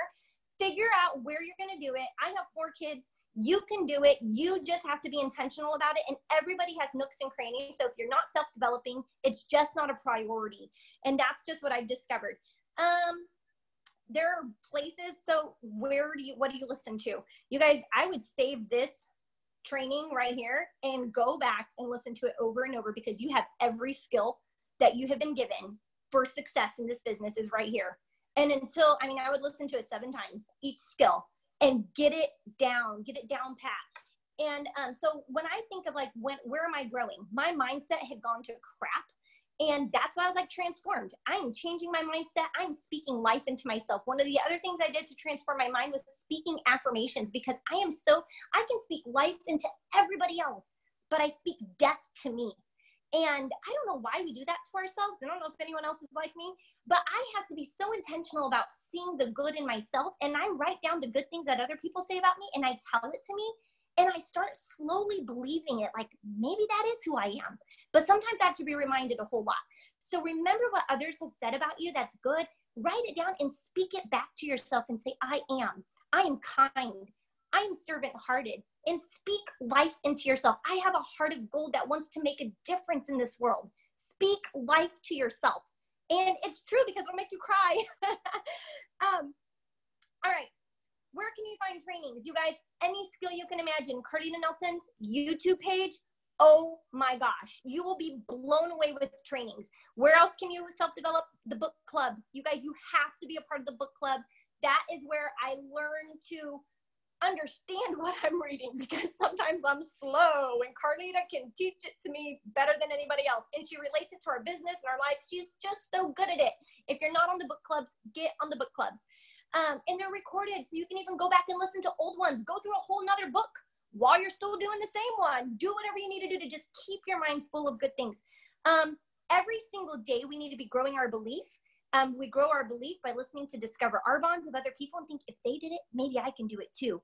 Read Ian Arbonne stories. If they did it, I can do it too. I tacked an Ian Arbonne story up on my wall when I was a brand new consultant. I was a house cleaner, have always made I was a waitress and house cleaner, never made significant income. When I thought of making $10,000 a month, I honestly thought, who makes that kind of money? Like, what do you do to make that kind of money? Poorer than poor. Our family of 6 as missionaries lived on $168 a month. We were always on the receiving end of other people who were blessed.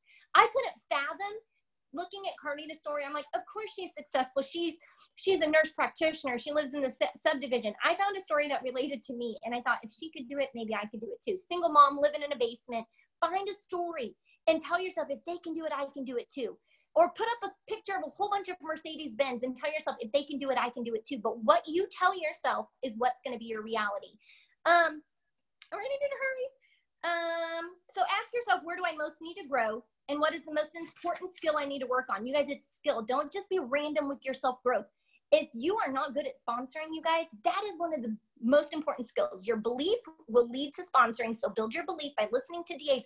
Listen to the sound in people's voices, because that's what belief has, a sound. And all of you guys, I'm sure have noticed that when you hear these MVPs speaking today, there's something different in their voice than if maybe you're brand new and you're talking to someone about the business, because there's a confidence, there's a belief. It's in their core. And you can get that too. Believe it, listen to it, and you will have that sound too, and practice it. Practice makes perfect. I said that, but I'm going to say something at the very end. I'm almost done. So whatever skill, is it scheduling you need to work on? Then listen to trainings on scheduling. Is it sharing?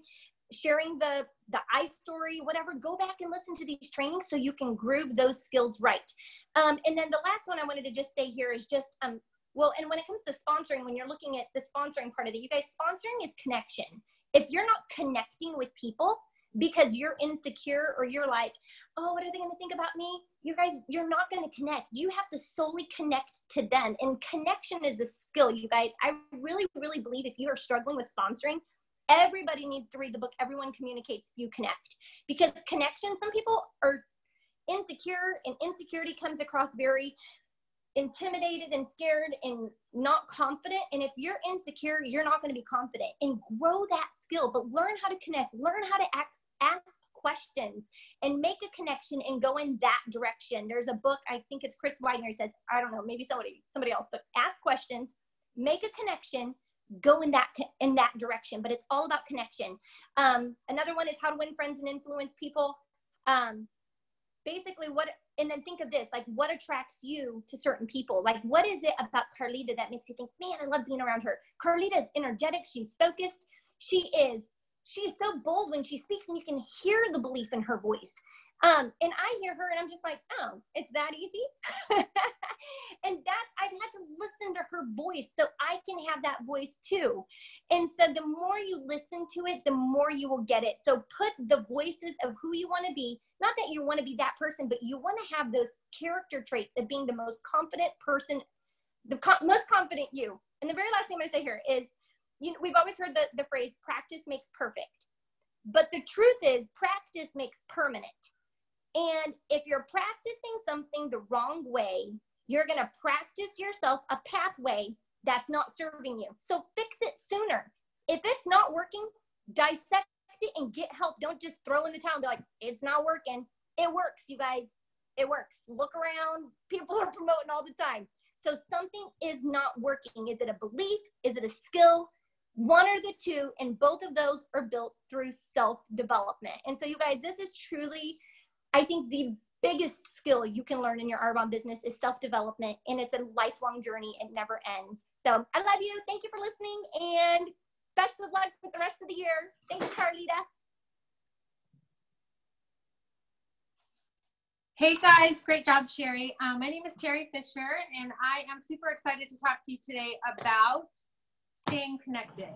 And I want you to think about, if you have a full-time job or if you have something that you're required to do every day, you go in for that day and there's certain things that you prepare for. And so, like, I was a police officer for 12 and a half years. And so every day before I took my shift, we had a briefing. And that briefing gave us all the details and information that we needed in order to go out and be safe on our shift, to be willing to, can you hear me? Somebody let me know if they can hear me.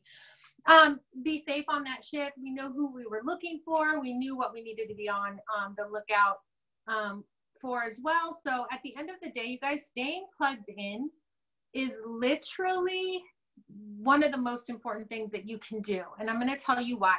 I want you to think about this training today. I want you to think about, we've been on this training now for 2 hours.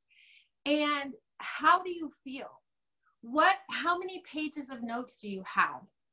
What did you write down that was an aha moment? What is something that you were able to hear again or for the first time, and basically be able to go, oh my gosh, I forgot about that, or that's such a great idea, or I should be doing that a little bit more.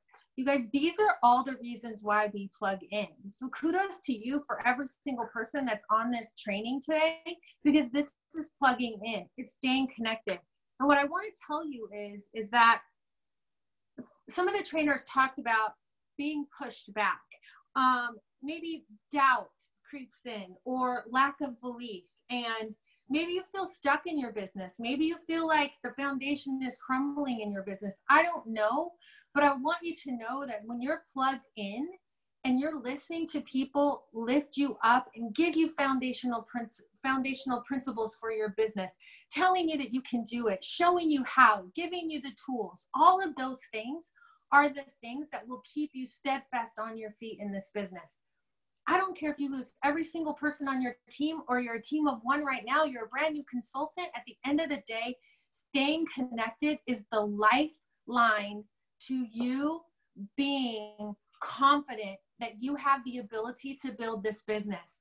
And we are so, so grateful. And we're so lucky to have all of the tools that I'm going to talk about today. So please write these things down. Maybe you've not heard about them, or maybe you've just not been proactive enough to go out and get connected to some of the things I'm going to share with you.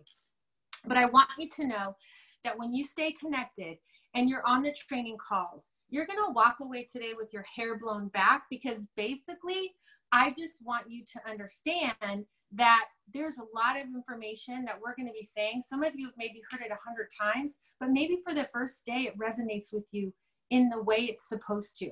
Right? So be on point today. Be present in this training until we get done, and listen to every person that's training. This is staying connected and being plugged in. And also too, Carlita talked about skills. Because we don't come into this business with the skills to know how to be an amazing consultant. We come in with the skills that we had prior to. I knew how to be a policeman. I was a military policeman and a police officer. I knew how to talk to people. I'm super comfortable talking to anyone, anywhere, at any time about Arbonne, but there's a lot of skills that I wasn't so good at. In my job, everybody told me exactly what I needed to do, where I needed to be. I had the principles. So you guys, there's a method to the madness. This recipe for success, we're going over it first in this training because it's important.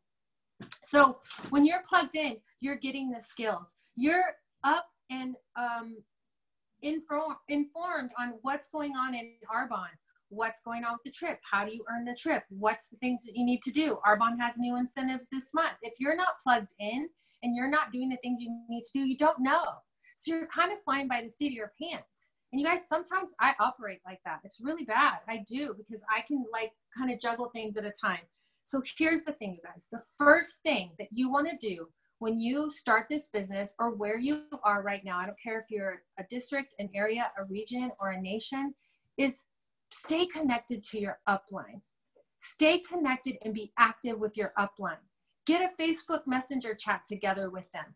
Be connected to them. Because I still seek guidance from Carlita and Beth all the time. I seek guidance from the upline and my sideline MVPs that I respect, and I value who they are and how they build this business and who they are as people. So stay connected to them. Conference calls. You guys, we have a conference call every Wednesday night at 6:30 p.m. Pacific Standard Time, 8:30 p.m. Central Standard Time, and 9:30 Eastern Standard Time. You guys, we also, and you know, I have someone that's in Australia. She says it's 1 o'clock in the morning when this started. But you know what? She's on the call because she wants to grow. So that Wednesday night call it's not for us to hear us speak. It's for you. It's for us to keep you connected. It's like your weekly board meeting. It's how you keep pulse on your business, where you are, what you need to do. What are the things that maybe you're missing? Sometimes I listen to the calls every Wednesday and I'm like, I didn't even think about that, or that's something I forgot and I haven't been doing very, very well. So we are always learning. School is always in, and staying connected, you guys, is a part of learning. The monthly meeting, if you're not attending your monthly meeting, you're not in your business. They always say the VPs are at the meetings and the ones that aren't at the meetings aren't VPs. So be at the meeting. Listen, if you're up and you're on fire and your business is growing and you're sponsoring and you're thriving, someone at that meeting needs your energy and they need to build off your belief, right? If you're down and you're struggling and you feel like isolated or you're just frustrated, go to the meeting, because someone there is going to pour into you and they're going to lift you up, you guys. So you have to remember, the meeting is not optional. It should be a date on your calendar without fail. That should be one of the things you plug in. It's like Carlita, we talk about this, faith, family, kids, Arbonne. When you have the weekly conference calls, I mean, I could probably show you I would show you, but I'm on my phone, all the alarms I have set for the calls that we have. You guys, you are responsible for that. It's like Beth Loma said, we are independent consultants, right? The urgency and the desire to do these things comes from within. But at the end of the day, you have to be ready and willing to set yourself up for success. Training events. How many of you are saving your money to go to the area retreat that we have this summer? How many have mapped out what you need to do to be able to pay for that? Because that's been launched. It's time for you to say, okay, you know what? I don't know how I'm going to make it happen, but I'm going to do little bits every single day. You will walk away from a retreat filled up and just to the brim, like you're overflowing. You just can't even feel, can't even imagine what you walk away with those events from, but they're so important. GTC, it's sold out. How many of you lagged on registering for GTC and now it's sold out and you're like, I'm on the waiting list. I don't know if I'm going to get in. GTC is a must. It's a part of what we do in this business. It would be like if you have a job, like I was a police detective and I had to go for continuing education all the time. It would be like me not doing any continuing education as a detective, but then how would I be the best detective I could have been if I wasn't going to conferences and learning more about the criminal mind, et cetera, et cetera. So you guys, it all falls into play. At the end of the day, your business will grow that's self-developed. Okay, let me think. I'm going to talk to you now about the things that you can plug into. Number one is carlitanelson.com. So www.carlitanelson.com. That is the United Nations page. So all of us have come together. This is probably the most exciting thing I think about 2019 that's happened so far, is all of us together have brought our teams to a unified front. And I think we're better together. It's like an army. You guys, it takes a village. It's an army. So at the end of the day, just want you to know that this is the beginning of something huge for every single one of us to be on this call and be poured into by all these amazing leaders that are growing and thriving. Arbonne, the ICC page, the independent consultant page on Facebook, they post videos, they post information, they post videos from trainings from Arbonne. Get connected to that because you can pull stuff for you to use for your business and virtual. Arbonne SoundCloud, that's another thing. Those are trainings. You know, Sherry talked about trainings. At the end of the day, I want you to understand, like, you can listen to a training every time you're in the car. You can listen to a training when you're walking, you know, when you're running, when you're on the treadmill. So you don't need to carve out extra time. Weave Arbonne and connecting into the fabric of your life. Arbonne YouTube, Sherry talked about that. I can't see. Okay. And then also too, you guys, your team websites, team huddles. Each of us have a team huddle call. Ours is a certain day at a certain time. You guys, you know, these times are there. You think, oh, I'm getting a massage today, or, oh, I can't hop on that because I have this. Sometimes things come up, but it, again, should be another thing scheduled in your calendar. It shouldn't be an option, because if we're going to show up to do that, you should show up because you're going to walk away with strength and commitment too. Get your Facebook Messenger chats with your regions or with your area. Maybe you're a district and you have 3 people. Put a little chat together so you guys are feeding off of each other and you're staying connected. I really do believe, Carlita always says this, and I kind of laugh because in our notes in the agenda, it said, from self-development to staying connected, if you don't stay connected, you will die. And she's put a fun emoji on there. You guys, really, honestly, it's true. It's like watering a plant or a flower. If that's not tended to and it's not pruned and it's not poured into and it's not getting the things and the nutrients and the water that it needs, it will wither. It may last a little bit, but it will wither. And it will slowly dehydrate and it will ultimately die. And the thing is that we're not saying that to like scare you or freak you out. What I want you to understand is when this business gets hard, when the no's keep happening and maybe you're not flowing, maybe you're not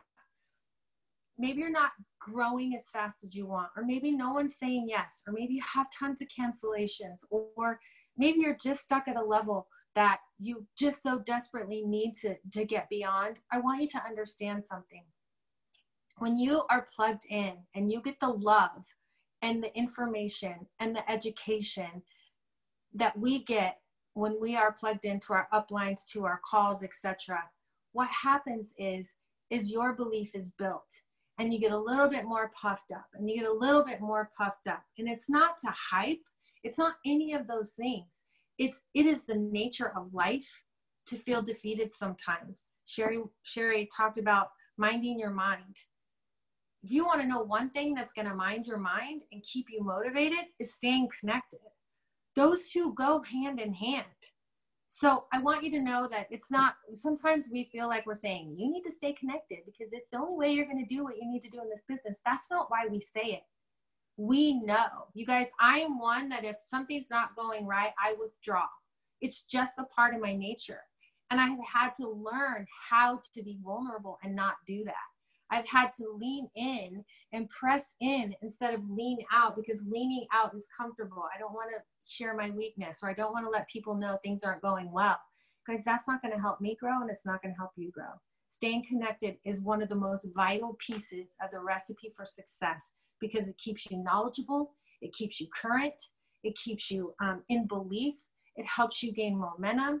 It helps you grow your leadership lid. If you're not growing your leadership lid, you're only going to have a team so big. So those are the things that, and you might be thinking, I don't know where to begin. Go to your sponsor or your upline VP and say, what are the crucial things I need to be connected to now?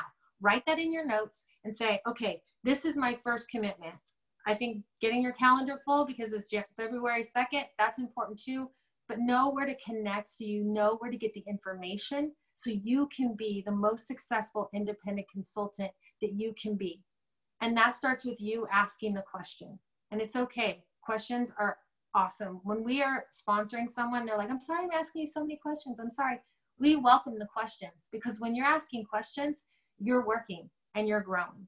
So stay connected, you guys. I think it's one of the most things that will keep your heart and your mind connected. Those two connections together will keep you on a trajectory and a path forward that will help you stay in this business for the long haul. It's a marathon. It's not a race. And sometimes we grow weary. And just when we're at our weary point, the connection that happens in a meeting or a call or a connection with your upline is what's going to keep you in the forefront of your business. Have a great day, guys.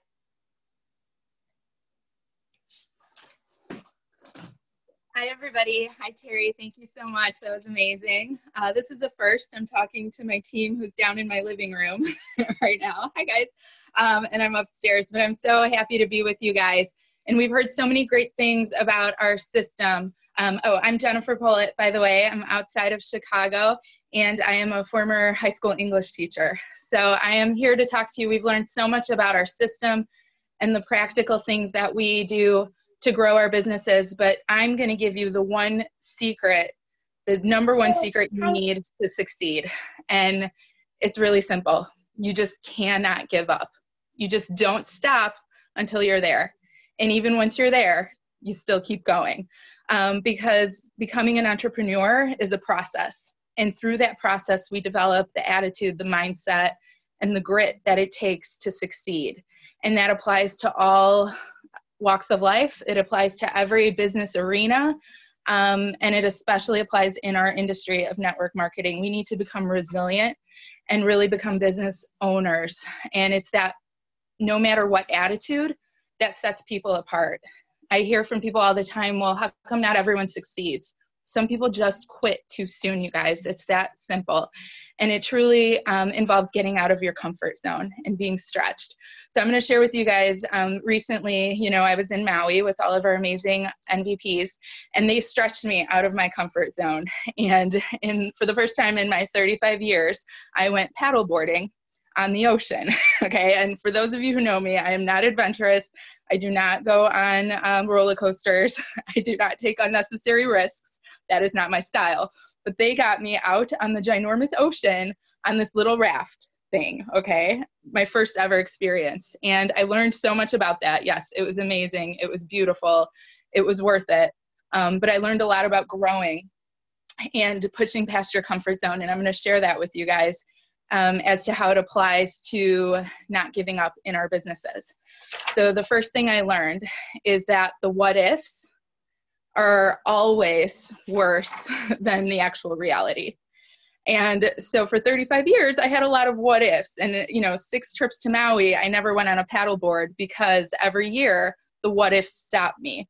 What if I can't do it? What if I'm not strong enough? What if I get out there and I hate it? What if the waves are too big? What if a shark bites me? What if a whale comes and flips me over? These are all legitimate things that I thought about that talked me out of that experience for 6 years, you guys.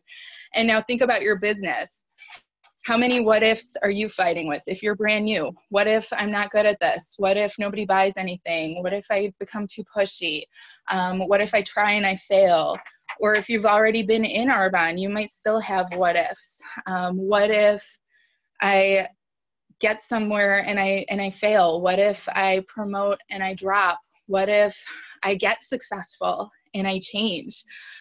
There's so many dumb what ifs that we let us hold ourselves back. And what I realized is what the what ifs do, they rob us from our actual experience. They rob us of that pleasure. For 6 years, I could have had an amazing time on the ocean. And I was letting these what ifs in my head, which were not actual reality, because let's face it, when we haven't been somewhere yet, we don't know what we're going to be experiencing. So we're letting something that we know nothing about rob us from an amazing experience. So in this business, don't let the what ifs or the fear of the what ifs, you guys, rob you from getting to the top of this company.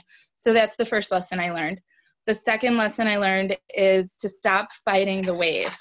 So we were told by our coach before we went out there that you want to get past the waves because that's where the water becomes still. And it's in the waves that we struggle the most. And I think so often in our business, we stop ourselves at the waves. We get a little bit busy, just enough busy to feel it, but not enough to get out there in the calm water when we feel the results of this business. And so we're paddling and we're struggling and we're wearing ourselves out and we're thinking we're doing Arbonne, but we're not actually giving it the right chance because you're not using that momentum to accomplish success in this business. The third thing I learned is not to play it safe.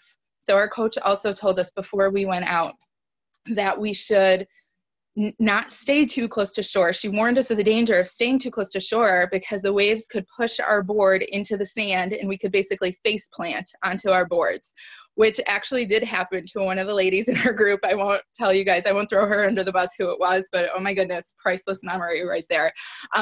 But it reminded me of what we often do in our business, you guys, is playing it safe, especially when we're new and we're getting started. And if you're new and I'm stepping on your toes, I want to be right now.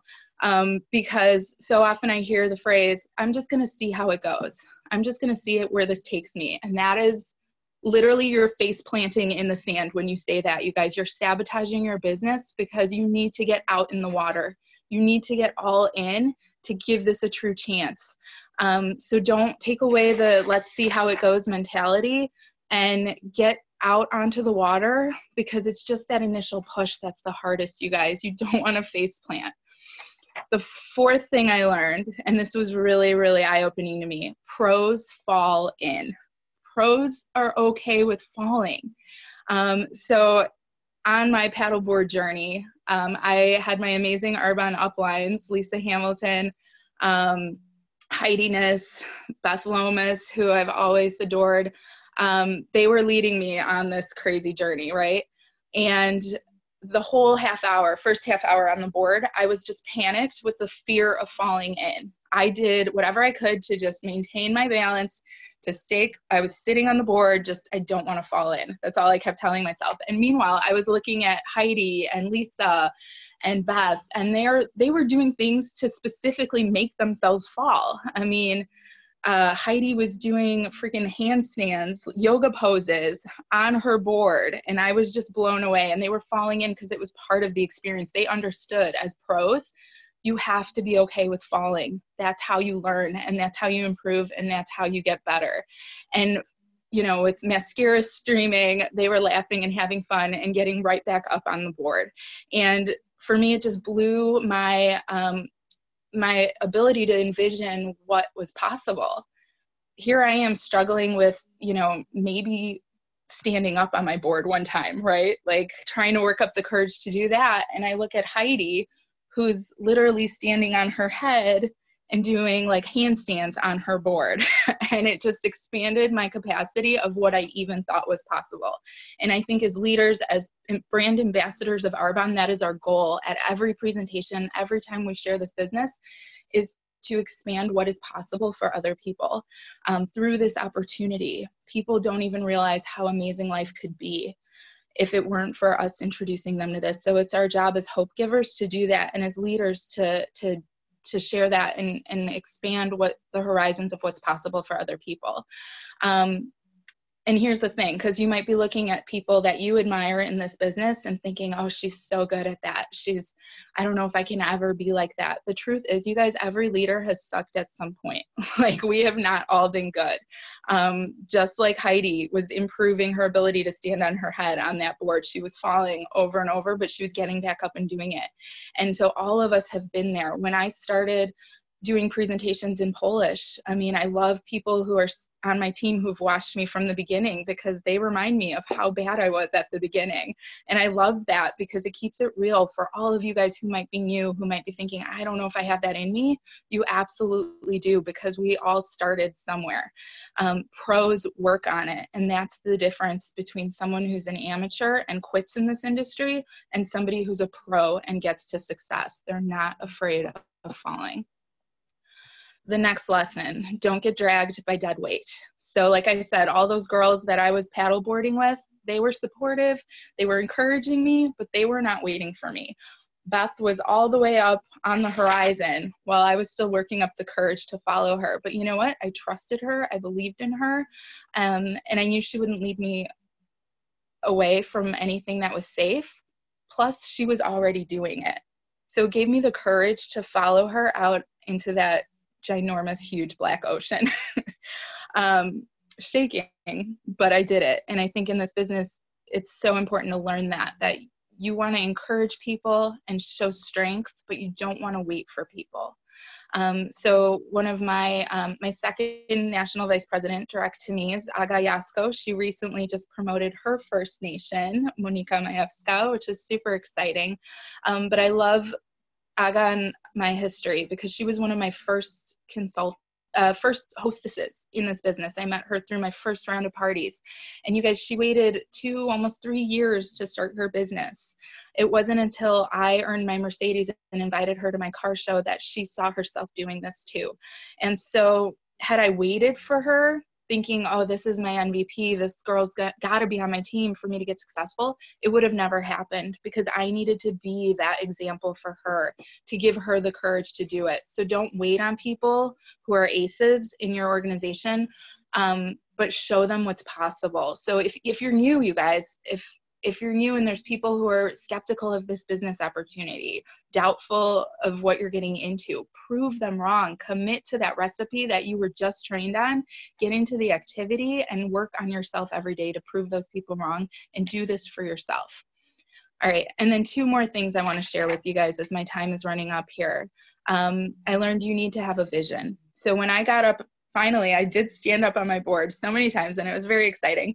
But I learned very quickly, if I focused down at my feet, I got dizzy and would fall off. And so I realized very quickly the best way to maintain my posture and my balance was to focus on the horizon, focus out to the shore or out to the horizon in the direction I was headed, focus in front of me. And in our business, we need to be mindful of our feet, but we always have to maintain that future vision, because that's what pulls us through the hard stuff. That's what gives us the tenacity to keep going when we want to quit. You have to have your why and your vision. So whatever that mental image is for you, keep it close to you, create it in your heart, and hold on to it. Keep your balance, you guys. Okay, and then the final thing I want to share with you guys. Everyone has a different board. So it was just the luck of the draw. When we got our rentals, we couldn't pick and choose. We took whatever boards were available.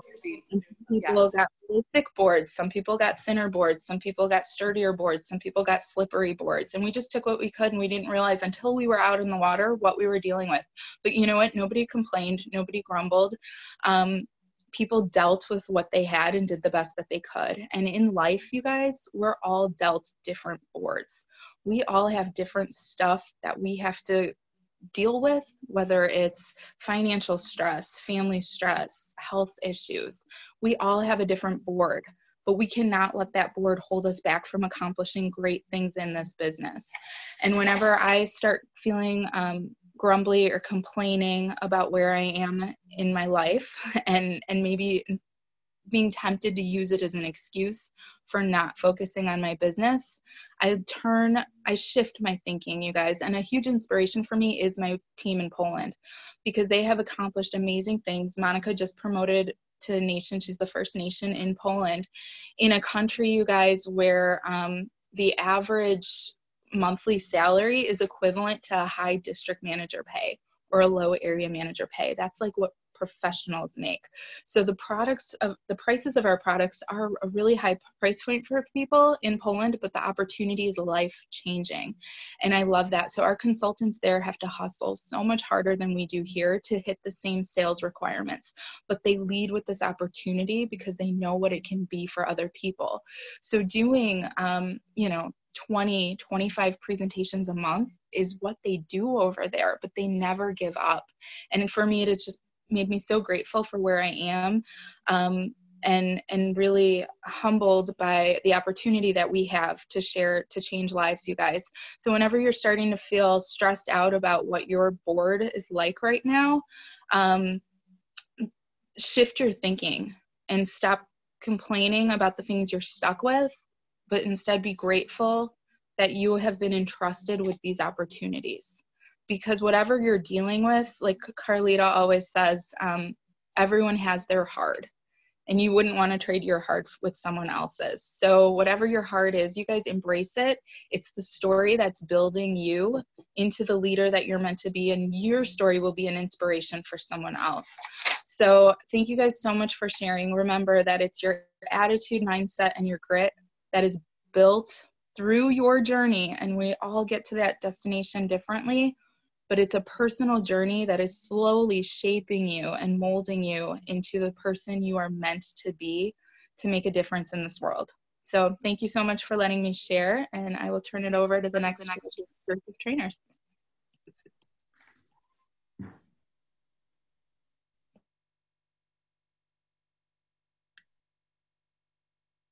I'm here. Can you hear me? Okay. All right, everybody. Hello, this is Tammy Higginbotham, and I am a stay-at-home, or I was a stay-at-home mom, and I still am. So my topic today is about cold market conversations. And I want you to know, 15 years ago, my whys got me totally out of my comfort zone and into the cold market conversations.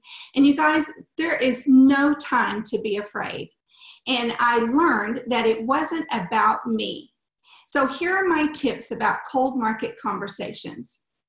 I want you to know you're absolutely going to fall in love with your cold market. I promise you. So, but don't avoid your warm market when you fall in love with your cold market.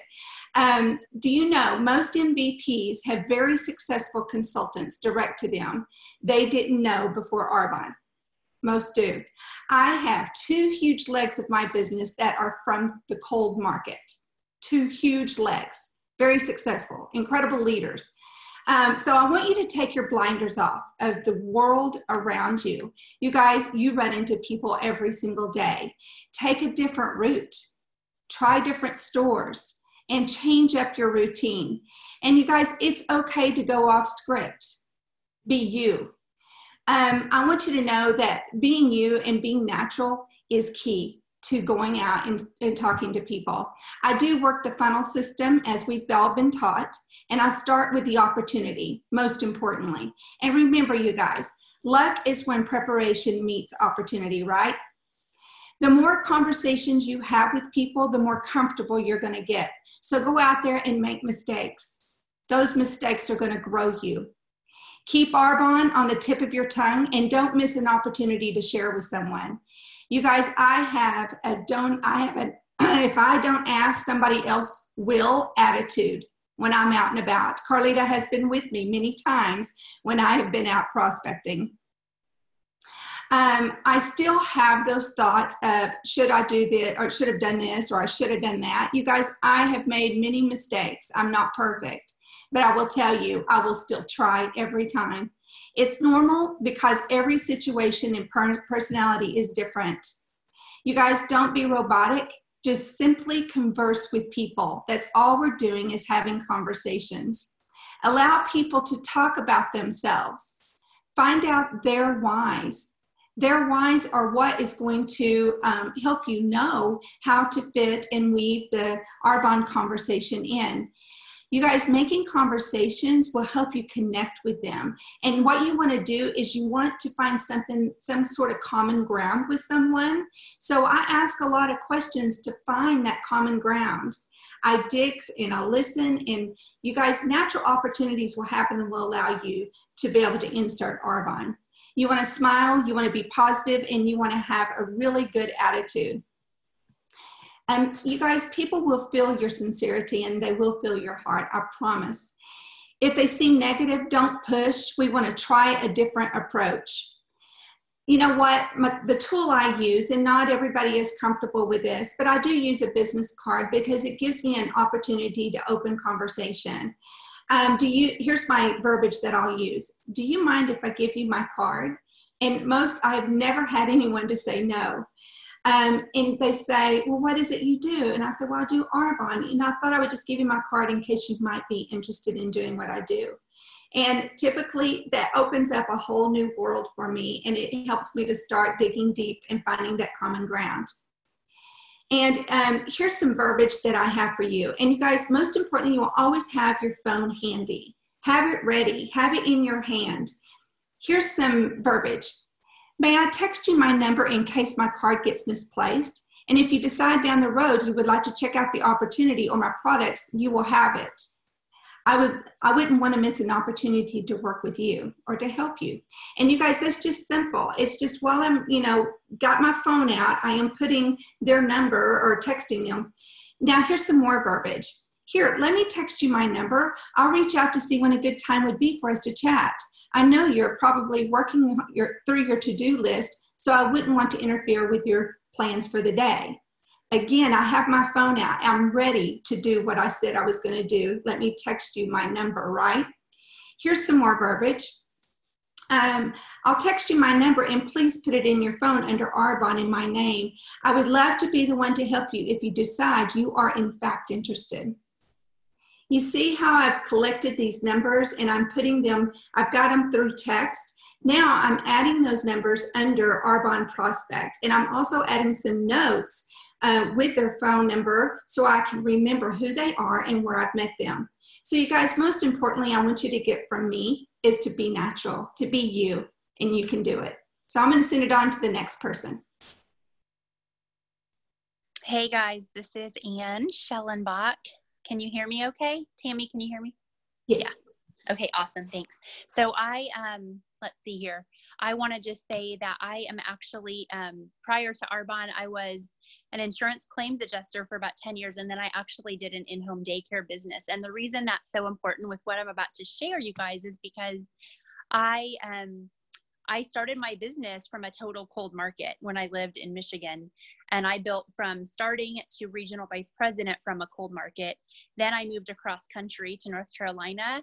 I lost my region. So I basically, in a cold market again, built from scratch, as an area manager all the way up to nation in just a matter of 2 years from the things I'm going to share with you. And so that's pretty cool. But I love all the tips that actually Beth shared a few things earlier, Beth Lomas, about not keeping Arbonne in a box, right? And we can get so comfortable sharing when we have that captive audience at our group presentations. And then we're going to also hear a lot about the virtual and social media stuff too. So I won't talk about that, but I will tell you that when you master the most important thing in life, not even Arbonne, but the most important thing in life that you can master, when it's about your mindset and how you truly connect with other people. That is absolutely where it's at. When you know how to connect with people, your business will explode. You will just have this joy and passion and contagious energy that people are going to be attracted to, because it's all about you being out there in the world doing your everyday normal things that you're always doing, but having that mindset shift of, who can I find today to talk to and share this amazing opportunity and change somebody's life, right? So I always think about just like telling people, like, find those hot buttons with when you're connecting and talking to people. So I'm going to give you guys my 6 specific things of who and where, because 4 of these things actually, well, 3 of the first 3 things I'm going to talk about brought me 3 direct VPs from total cold market. So the first is, think about, and some of you may not have kids, but this is the first for those of you that do, think about your kids. And if you don't have kids, nieces, nephews, you know, friends' kids, whatever, think about their moms, teachers, sporting events. Anytime you're able to get out and about in the world in any of these categories I'm talking about, that's your opportunity to find people to connect with and be on a mission to say, oh my gosh, that lady or that person seems super friendly. I'm going to go make a connection with them. I'm going to get to know them, ask them questions about themselves, find that common ground so that it opens it up for me to be able to offer this business, right? And so the second thing, which is my personal favorite, is self-care. Anytime you guys go to the yoga, gym, doctor's offices, massage, salons, that's my favorite, because that's usually one-on-one stuff with someone, right? And I intentionally go to different places to get my hair done, different places to get my nails done. I know we all love our person, but that one person may or may not be helping you in any way for your business, right?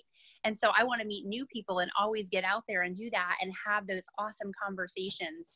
The third thing, social and family gatherings. With this one, it's my favorite, guys, because along with all the other ones, you always hear people complaining about their job. Always. Everywhere we go, people are complaining. Negative, negative, negative. When you hear that, again, you're listening for those. That's a hot button. And that's when you can insert, you know what, I have an amazing opportunity. I actually, you know, teach and train people how to build an awesome health and wellness business from home on part-time hours that can actually replace your full-time income. Like, you guys, that's my go-to line, and it works. Every time it works. It piques their interest and they start asking questions.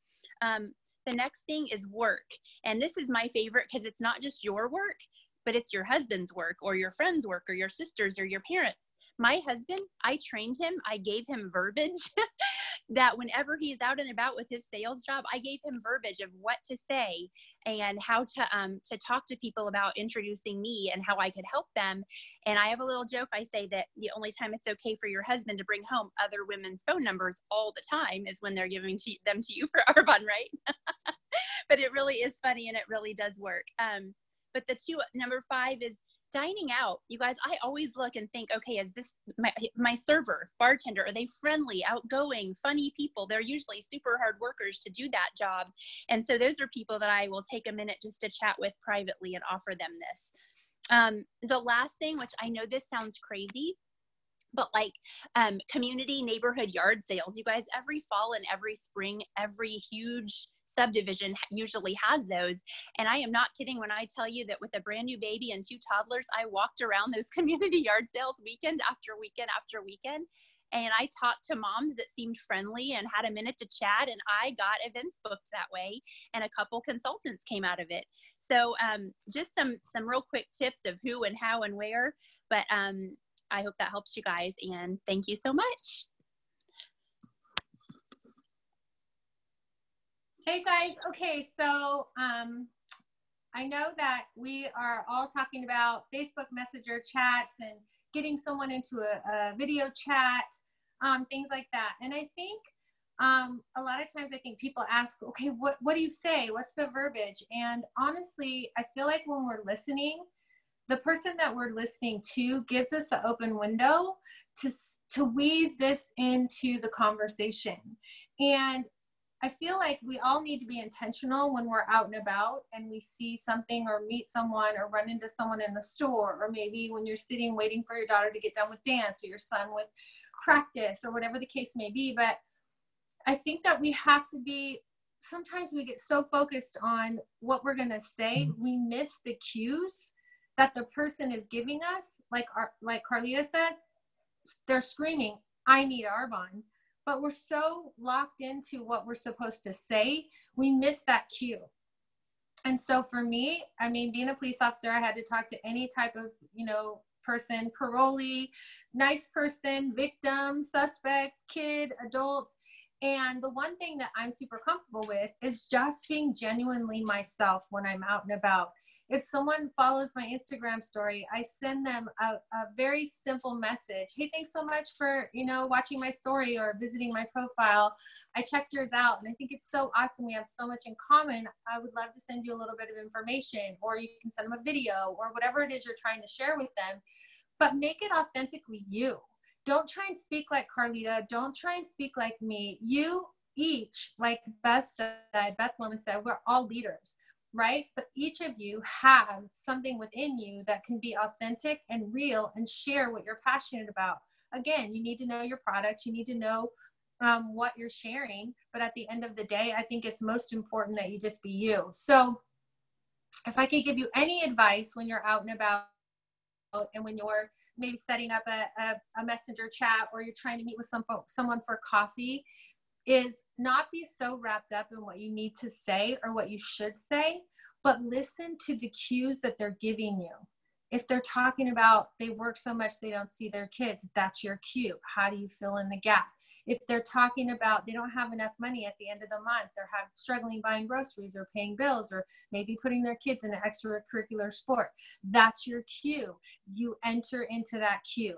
So we can put some verbiage tips together. There's so much verbiage out there, but you guys, if you are on the pulse of your business, if you understand the business, if you understand the opportunity that you have, which every single one of you on this call does, because you wouldn't be, on this training, you wouldn't be here filling yourself up, taking notes, and just like soaking in every second. So that to me tells me you're serious. So you just need to know your product, you need to know your brand, and you need to know that your why is enough. And if you're listening intensely, right? God gave us 2 ears and 1 mouth. All the right things don't have to come out of your mouth. If you're listening and you listen to the cue, guess what? You're going to know exactly what you need to say. Whether you're putting it in a text message, whether you're putting it in a Facebook Messenger message, or you're saying it verbally, or you're leaving a voice text. The most important.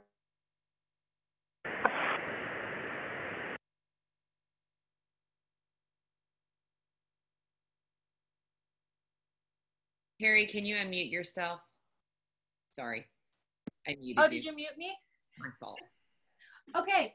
All right. I'm almost done because I think I'm at time. But you guys, I think the biggest thing I want you guys to understand is that you can't say the right thing to the wrong person, or the wrong thing.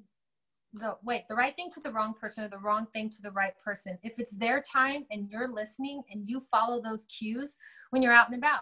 Again, I like your shoes. Now, if their shoes look like they're 50-year-olds and they're so ugly, don't say you have really great shoes, because that's not being authentic. You guys get my picture? But again, if you know your brand, if you know your why, and you know the products because you're using them and you're living them, you can't go wrong. So put yourself out there. There's no magic recipe or verbiage. It's just being authentically you and believing in what you have and knowing you can offer that person what they need. And it can be through whatever. Like I said, it could be a text, Facebook Messenger, a voice text, a text message, an email. It's all the same.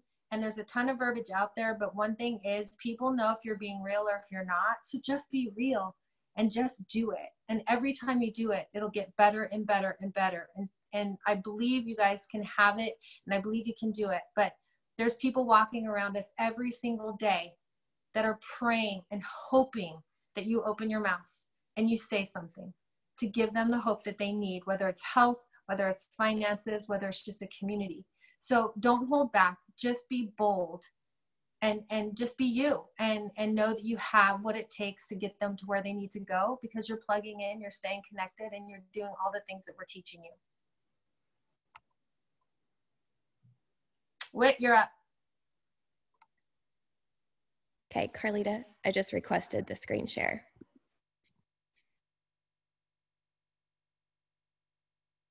Okay.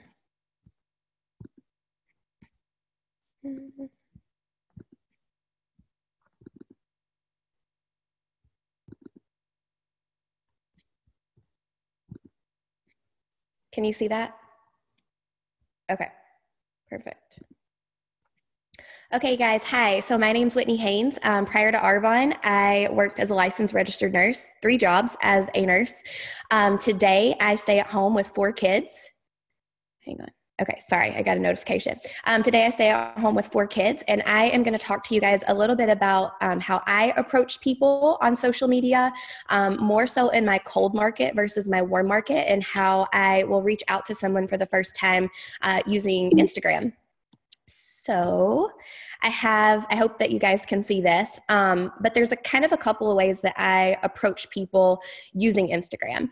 And so the first thing that I want to talk about is not Arbonne upfront. I want to talk about complimenting people. And I want to preface this and say that I usually do this if I click on someone's profile and I like all of their pictures, but there's just not enough information. Like, it doesn't say anything about their life. It doesn't tell me what they do. All I can see is pictures, and there's nothing in the bio section. So I'll lead with a compliment. And so I gave you guys an example here because everyone wants to know, what do you say? What do you say? And like Terry said, I ditto that. There's no magic words. You have to find your own groove. But I usually let people know what I think. And if I'm attracted to someone's profile, it could be because of their photos, their filters. Maybe I think they're gorgeous. So you just say whatever's on your mind. Get good at saying that. And so with this girl on the right here, compliment, all I said was, girl, you're so beautiful. Love your profile. She responded, thank you. I said, thanks. Where are you from? So you guys can see we start doing the song and dance, and I'm just getting to know her. Why am I getting to know her? Because there was nothing in her profile that led me to think or know what she does or who she's about. So Arbonne up front, you guys, there's always a time and a place where you just feel that tug on your heart that you need to share this business opportunity right out of the gate.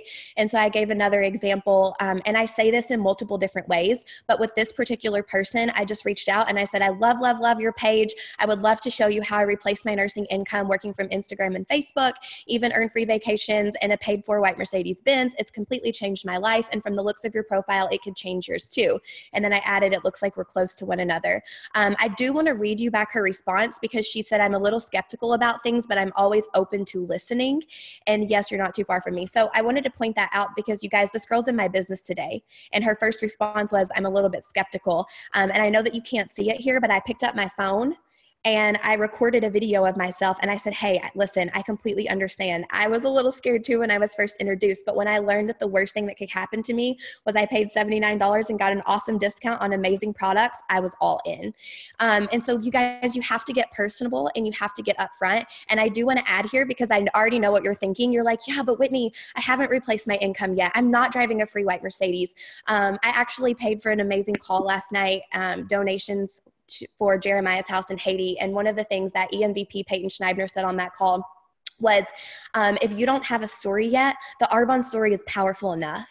You guys, don't discount the Arbonne story. It's powerful enough, and you have to lead with your vision, and you have to tell people where you're going. So when you're reaching out to your cold market, and maybe that's you, and maybe you're thinking, I'm not a regional vice president yet or a national vice president yet. Tell them where you're going. I would love to show you how I'm going to replace my income, doing X, Y, and Z. But you guys, lead with your vision because you're worthy of being joined. Every single one of you guys are worthy of being a regional vice president and a national vice president, and you have to tell yourself that people want to join you. So lead with your vision. The next thing here that I wanted to share, you guys, is about making the connection about Arbonne. So let's pretend you just started and maybe you're currently in a song and dance with someone and you just don't know how to bring up Arbonne. You guys, this goes for face-to-face or online on social media. You find the connection. You find the connection point. So with this particular situation, she told me where she was from. She was living in South Florida, but she was from Haiti. I said, oh my goodness, do you like to travel? She said she likes to travel, but she doesn't really travel. She asked me if I traveled, and because of Arbonne, I was able to plug that. I do actually. I travel for business. Are you familiar with Arbonne at all? You guys, it naturally came into our conversation, and she said, that's nice. No, not at all. Like she's not familiar with Arbonne. So I immediately said, oh my goodness, that's so crazy. Arbonne's been around for 39 years. So then I went in to ask her, I said I was going to go to Punta Cana. Why? Because I'm declaring it. I'm earning level 4 of the AIT trip. Let people know where you're going. So she said, I would love to go to Punta Cana. And I said, girl, you so can. My company actually allows us to earn the Punta Cana trip for free. You need to take a look, chick. Can I send you a quick video? And she said, okay, sure. Is that your only job? And I said, it is. I'll send you a video of me talking about how my life was before versus now. It's so life-changing. and I sent her the link to my video. And you guys, I know a lot of us use the verbiage like, if I sent you a video, would you check it out? And I do that. I do that on a daily basis. But my purpose in showing you guys this is because it's not always cookie cutter. And again, you just have to find that connection point, make the connection, and bring Arbonne up. With this particular person, I just told her I was going to send her the video. And so sometimes I tell people, hey, I'm sending you a video. I think this would be great for you. And sometimes I ask. So you have to be the, decipherer of that situation. But this is just an example. Cold market, I led with a compliment and how I turned it into Arbonne. So, okay, next thing here, guys, is a tracker. And I know that we have a ton of trackers, but I just created this tracker on my computer so that every single time I touch someone, I can type them into this tracker, and it helps me to stay organized. Because here's the thing, you guys, what you track grows. And some of you guys think that you're trying to build a business on social media and that you're trying to talk to all of these people, but you're not tracking it and you're not keeping up with it, and you're losing a ton of people. Therefore, you're not following up. You guys, when I started tracking how many people I had reached out to, there was over 100 people that I had reached out to. But here's the thing, I had only reached out to them one time.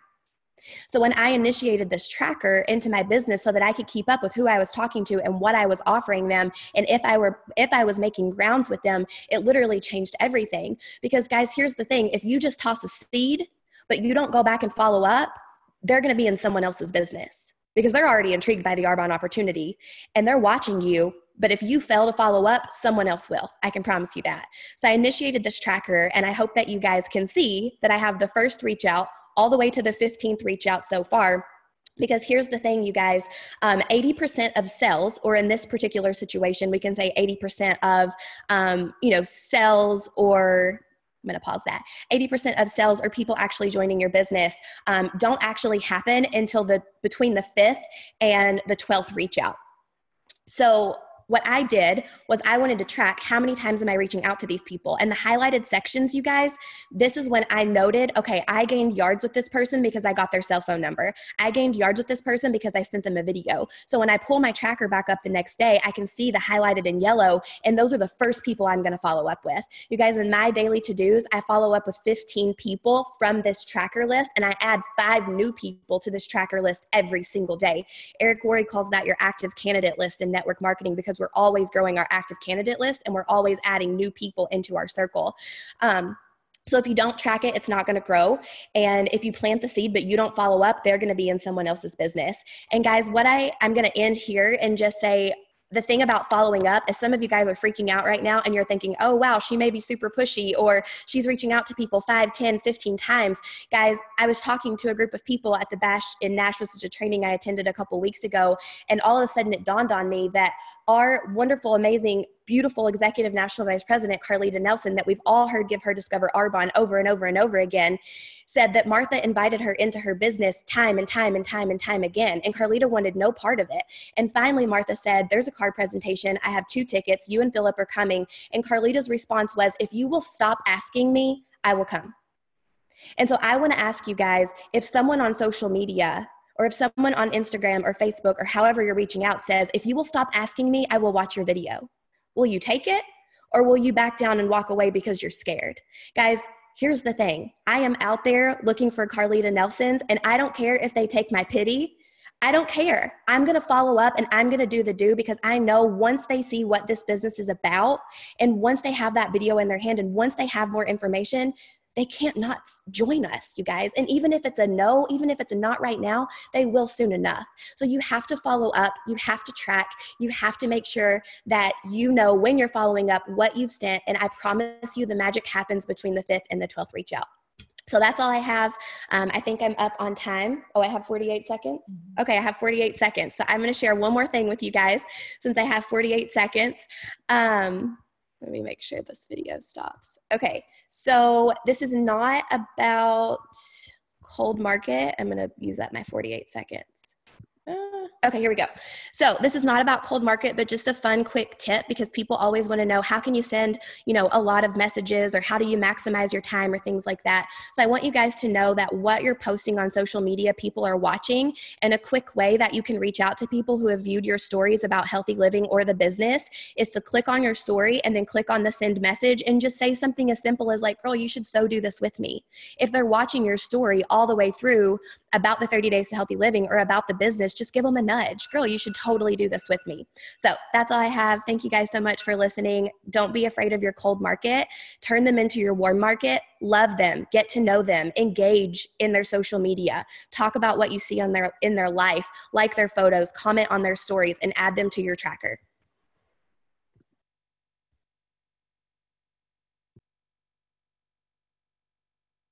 All right, Carlita, can you hear me? All right, excellent. All right, thank you so much. What a fun day so far. I love this. This is like a mini impact and a mini GTC, right? Oh, so, I get to share a little bit about some qualities of being an RVP. And I was thinking about what everybody was sharing up to this point. And those are all qualities of an RVP. I would listen to this again and again and again and adopt these qualities. And also, you don't need to be an RVP to have these qualities, but you need to have these qualities to be an RVP. So commit daily to that personal growth and that activity, and you will improve in both mindset and skills. So I'm just going to share 2 points, and then Val Makowitz is going to share the other 2, and we're going to use the letters RVP. So the first one is real. And really, honestly, everything that I'm going to share is a recap of what you've already heard. And I love that because, you guys, the theme always presents itself. And the things that you need to hear just will show you what you need to hear and what you need to learn. So the first one is to be real. And you really want to be your authentic, true self. We don't want to be weird. We don't want to be somebody else, but we want to be the best version of you. And we're really learning to be the Arbonne you. And in that, we represent that health and wellness company. Well, let's live it and let's show it and be that confident believer in the Arbonne you. For example, this is a good one because I have a farmer on my team and it was so sweet. I said, would you wear your farming attire to a party? And she's like, absolutely not. Or if you're a nurse, would you wear your scrubs to a party? Absolutely not. But that's you. That's your authentic you. But we need to amp up and be that Arbonne you. And I know Carlita already said, check your purse. Do we need to amp up our product usage? Do we need to amp up our attire and our hair? And I remember Shelly sharing this when she started, and I know this because I was in the same boat as her, that we were stay-at-home moms, homeschool moms who wore overalls. And we had to kind of get with the times and be okay with wearing makeup every day and dressing up and really representing Arbonne in the most powerful way that we could, but still be ourselves. And a big thing in this is you're learning how to really just be yourself and be super authentic. Make sure you're not comparing yourself with anybody else in a negative way. I think it's okay to look at someone and say, oh, I like that. I like that. I mean, I know, Carlita, we were at your lake house this summer and we were all oogling over her bed. And I'm like, yes, I want that bed. That's good. That's the kind of thing that we want to do. But we don't want to look at that and compare ourselves and say, oh, I'm not good enough. I'm not her and I'm not that, because that's where it gets negative. I think the best thing is to look back at yourself and see how far you've come. And I think that is just absolutely exciting when we do that. And the biggest question to ask yourself, are you someone that others want to follow? When we're really being our real, authentic Arbonne self, does someone want to follow me? And you guys, John Maxwell says, if you think you're a leader and no one is following you, then you're just taking a walk. If no one is following you, you need to ask yourself, what do I need to do to change? What do I need to do to be better, to have people be attracted to me and say, I want to follow that girl because she knows where she's going. Well, that's what it means to be our best, true, authentic self. And the second thing I'm going to share is vision. And I know Beth already shared about this, and it's just so fun that you get to hear it again because vision is amazing. Mark Twain said the two most important days in your life are the day you are born and the day you find out why. I read that and I get a tear in my eye because, of course, it's going to be the one that gets the tear because I'm just teary, you know. This business will show us that why. This business will open that door to more than you've ever imagined. So that Road to Maui challenge, oh my goodness, you guys, I absolutely love that we're doing that right now. And I love hearing from my team and your whys and your visions and reading those reasons. That is just powerful. And you know, when we get, you know what we get in Arbonne, the opportunity to commit ourselves to something bigger than ourselves. And you know, it starts often with us because we have that why, that need so great personally. But then when we meet that need and then we see that we have something for someone else, that's when it's incredible. So I'm going to read this too because this is really neat.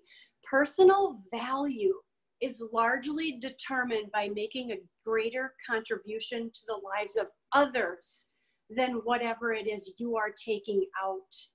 Your personal worth and value is not from what you take in, it's from what you give out. And that to me is amazing. So your personal vision, and I know Beth shared this, but I'm going to say it again. It gives us a clear and exciting picture of our future life. Be super clear about what you want in that vision. But here's the neat thing. If you're a consultant, your vision can be small. It's okay. It's your vision.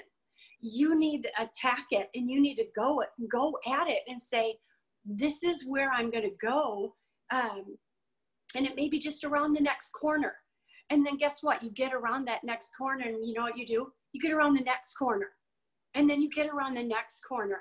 And you keep chasing the visions and you keep going for it. You cling to that truth and that hope. And I think it's just amazing because as you grow in this business, your vision grows. It will expand so big that you're like, oh my goodness, I can't even believe this is my vision. This is what I want to see, not just for me, but for the people who are underneath me. So your vision includes your purpose and your mission. And this is an interesting thing then about goals. Goals then are the targets that you aim for to make that vision a reality. And so that's why we've got to have it all. We've got to have that vision, but we've got to set those little daily goals to make that vision a reality. So hold on to that vision, share your vision, cast your vision, help others with their vision. I just think it's so exciting that we have that because goals are energizing when we reach them. When we don't, we get discouraged. So that's why it's so important that we say, all right, what's my next goal to reach this vision that I see for my life and for my family and my future and for my team? And that vision is enlivening and it's spirit giving and it's a guiding force behind everything that we do. That's amazing. So thank you so much. And Valerie is going to share with you the last 2 points that we have to share with you today. So thanks so much. I'm just loving this day. Thanks, Melissa. I love listening to you. Oh, can you guys hear me? Yep. Oh, yay. Awesome. Melissa, you have taught me gratitude in this business. It's the biggest thing I've always taken away from you. So I get to thank you for going first and sharing the R and the V of RVPs, RVPS. And I'm glad you talked about being real. I think my camera was on when my daughter was frantically texting me from her volleyball tournament. And I think the reality is, I think I picked my nose at least once. So some of y'all had a vision of that. So that's being real and having vision. I apologize if you saw that. Anyway, I just want to give you guys a giggle because today's been incredible. And what we're spelling here is truly what gives us the ability to become VPs in this business, RVPs, NVPs, ENVPs. And the way to become that is to have the character quality traits that you're beginning and growing as you go. So when Melissa talks about being real, she means being really who you are, and you'll continue to grow into VP and beyond as you step into what that really means. And having vision, that vision will increase, as she's talking about. And so the P in RVPs that I'm talking about is problem solver. It is so easy as type A people, and just so you know, you're all type A. You're either A like analyzing, or you're A like ADD like me.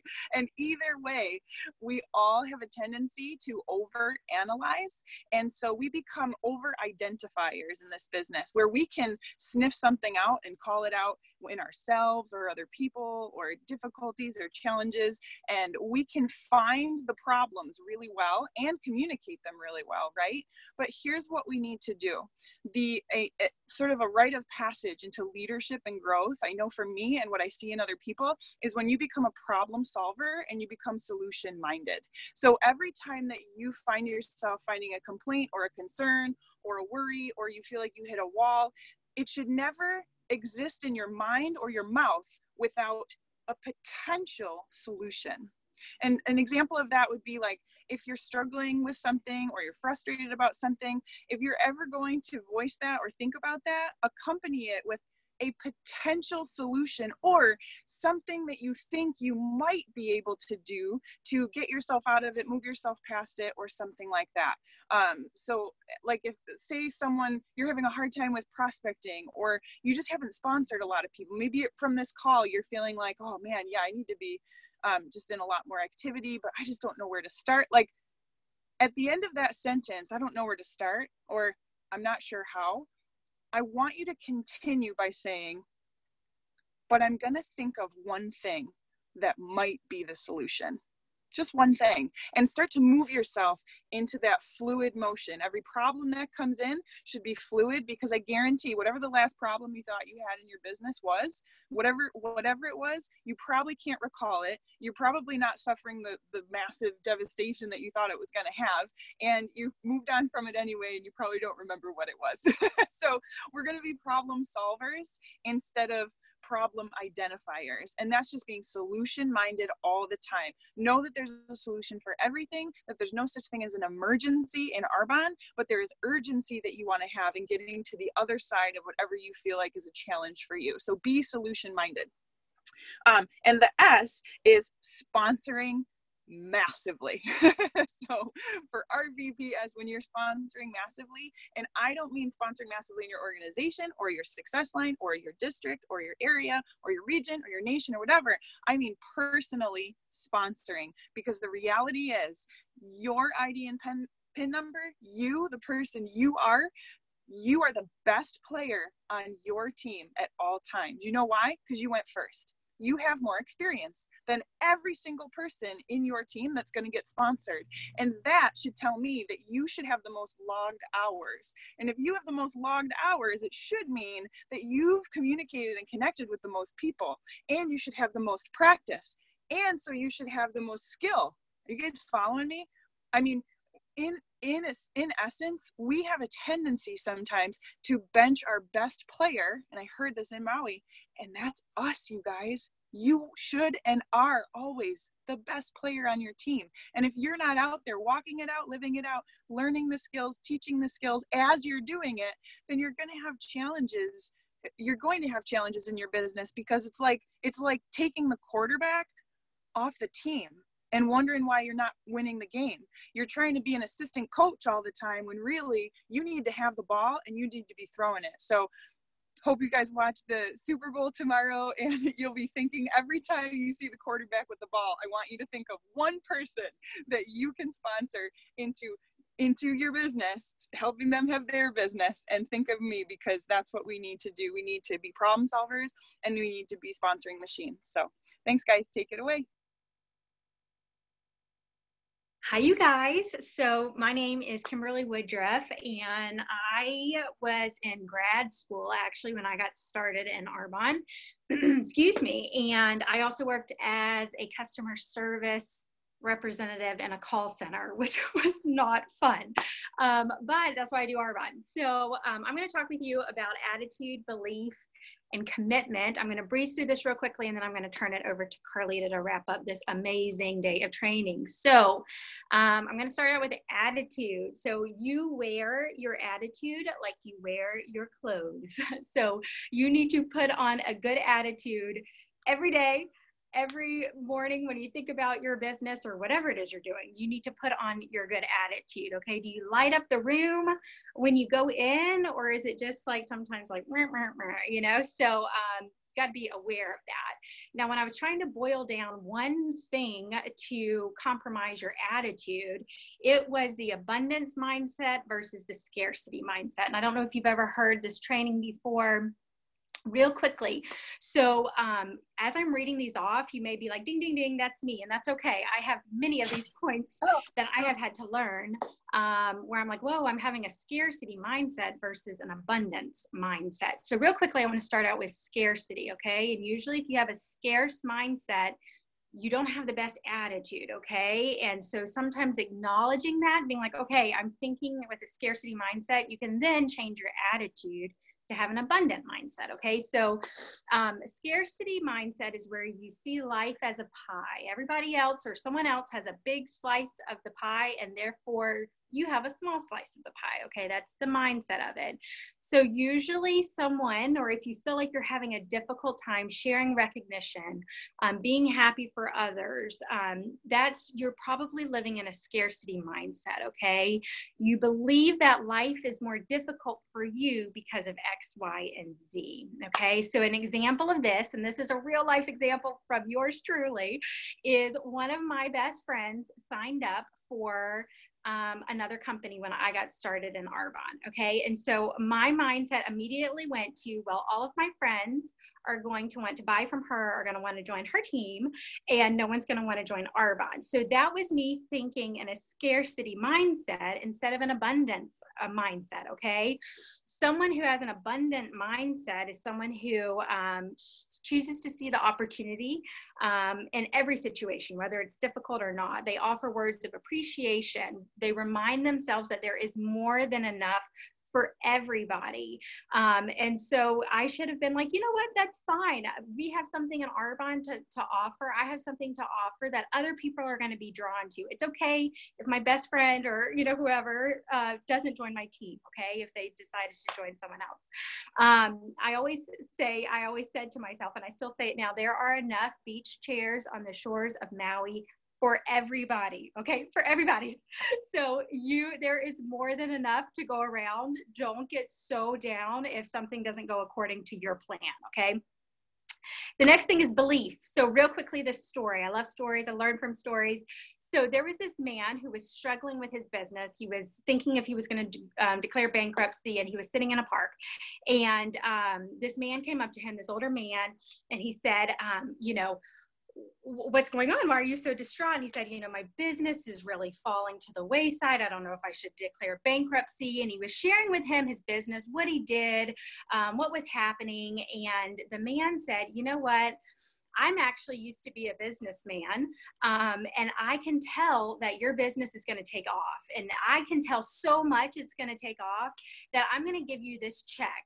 And in case you need it to rebuild your business, you cash this check. And it was a $500,000 check when the man opened it, signed by John D. Rockefeller. Okay, so I don't know if you guys know who that is, but he's one of the richest, wealthiest businessmen of all time. Okay, you probably know who he is. And so the man, he got up from the bench and was like, oh my goodness, if John Rockefeller thinks I can be a successful business and that my business model and plan is going to be successful, you better believe I'm going to be able to build this business. So he said, I'm not going to cash this check, because the man before he left said, meet me back in a year and I want to hear about your business successes. Okay. So the man said, in a year after the guy had left, I'm not going to cash this check. I'm going to be able to give this $500,000 check back to him because I'm going to be successful in my business. So a year went by, the man got out of debt, his business started to grow. He went back to that park a year later, was waiting for the guy, hoping that he remembered, and he sees the older man walking towards him. And as he gets closer, this nurse runs out and grabs the man and is like, actually, you need to go this way. And the nurse came over to the businessman who was sitting on the bench waiting, and she said, I'm so sorry, has that man been talking to you? He said, actually, not today, but a year ago, I sat down and had an hour-long conversation with him about my business. And she said, well, I'm so sorry. Lots of times he likes to tell people that he's John Rockefeller. He has Alzheimer's and has been known to say that. And the man told her story that he, this whole time, had thought this man was John Rockefeller, who had believed in him, given him a $500,000 check that would have bounced. It would not have gone through. Yet he didn't cash it because it was the belief. And so many times, that's how it is in our businesses, that when we have someone who believes in us, all of a sudden, when we were, thinking like, oh my goodness, I can't be successful, or we see other people who have gone before us that have similar stories as we do, it builds that belief, because belief feeds activity, activity feeds belief, right? And so I always say there's two problems in your businesses if it's not growing. It's either one, activity, or two, belief. And so if you feel like you are really in a lot of activity, but it may be your belief. And how can you practically work on your belief? By Arbonne stories. You can, if you don't know where to find those, you can look at that at the source. It'll bring up a website. It's stories of VPs, writing down your goals, your dream boards, listening to trainings. And I know this has been talked about today, staying connected. That's how you build your belief. And then real quickly, commitment. Why do some people buy a guitar and never learn how to play the guitar? Why do some people, myself, sign up for marathons or half marathons and never run them? It's because I wasn't committed to it. And that's what I think happens sometimes, or not sometimes, that is what happens with Arbonne, is that our lack of commitment is not there. We treat Arbonne very casually.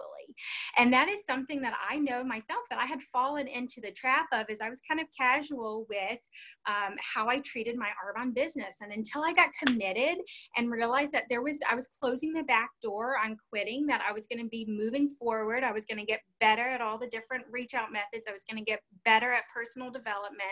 And I became committed to actually doing it. Then I started to grow, right?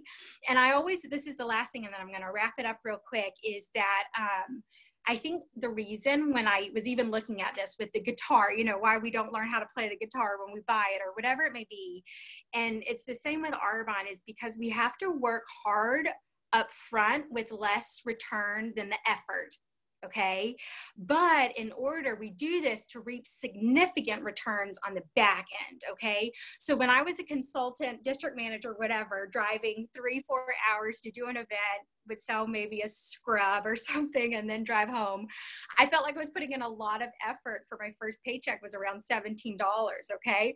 But the crazy thing is, because I refused to quit and I got better at things and I just kept putting in that effort, now as a national vice president, I get paid crazy amounts on the back end, but on the front end at that moment, it didn't seem like I was getting the return I deserved, right? Okay. So that's the beautiful thing about network marketing and sales, and direct sales, is that you put in, the work up front and you get paid on the back end like crazy. So same with like running. Okay. People don't like to run up front for that marathon. They dream of the marathon, but that first day of training is terrible.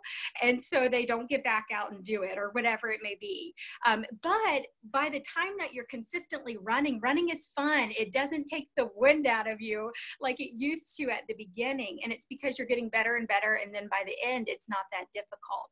And that's how the same way it is with Arbonne. You work hard up front and then you reap significant returns on the back end by working it consistently and giving it enough time. So I'm going to turn it on over to Carlita to finish this out.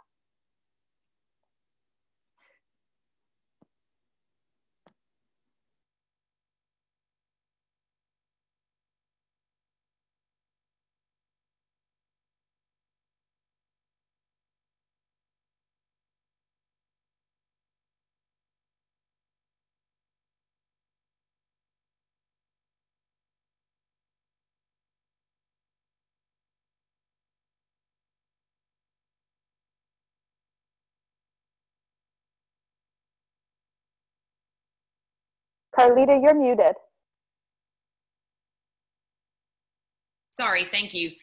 Okay, I'll start over. I was gonna say we are about 20 minutes behind, but I'm gonna wrap up quick, and I'm just gonna, number one, thank everybody, for the leaders for spending your time to get your teams here, the leaders for preparing a training and pouring into each and every one of us, and just truly, like, I hope you guys are feeling it as much as I am, that having all of your leaders locking arms and moving in the same direction, and knowing that this leader is doing what this leader is doing, and this leader is doing what this leader is doing, and that you have every single thing that you need.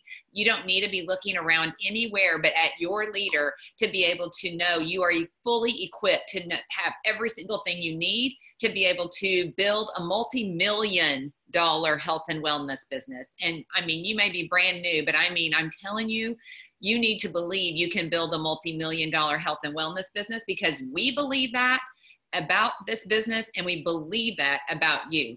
And that is what I hope you have gotten here, and that it just makes you always want to stay with this community, because when you hang around people who believe in you, you raise up to their beliefs. And if you hang around people who are out there telling you you can't do this, you're going to go down to what they believe. So hang around the people that are going to rise you up and lift you up, and because you're standing on the shoulders of giants in this business. Your leaders have gone before you because they care about you and they want to help you. And so that's what I just want to say, thank you. But I also want to challenge you that I'm so grateful you are here and have given us your time, but without application, this is wasted time. I want you to have action steps. I want you to go through, and like we've been challenged from the very beginning, do your whys, do your vision. Okay. And then, hang on, Karen Meyer is unmuted. Okay, there we go. Do your vision video, and do the fill your calendar. Like, start reaching out and let your leaders help you do it in a methodical way. You guys, don't just go out there and stab. We're too good to just be stabbing at filling our calendar. Be intentional, be methodical about it. Get your whys written down. Get your contact list made out of your phone, your social media connections. Write down those names. When you get your first 100, then stop at that 100, because each one of you have way more than 100 names. And go and get your dream team thumbnail to start identifying dream team qualities in each one of those 100 people. When you find a 4 or 5 star dream team person, you find 10 of those out of that 100, stop right there on identifying those dream team people and start reaching out, because the faster you add people to your business, the faster your business is going to grow. And like we've said all day, this business is here to help you, but it's not about you. It's about who you can help give this gift to in the future. And I always say you cannot be selfish in Arbonne and or be prideful or worried about what it is people are going to think about you for asking and get successful. You have to just be faithful and obedient with it and get your ask out there, being intentional and genuine and with skill, because you have that today. And go get your calendar full for February and have some people join you at the same time. So I'm going to get off of here. I hope that helps. I know your leaders have lists of things and activities for you to do and challenges for you, but those are my action steps for you, is just go restart or get started in your business today, because this business is going to be a crazy growth. And I know that. I've seen it, and I know for a fact that that is why we are all meant to be pulled together right now and uniting forces so that we can keep up with the growth that's getting ready to explode in everyone's business who takes advantage of Arbonne today. So love you all. Thank you all so much, and make it a great day.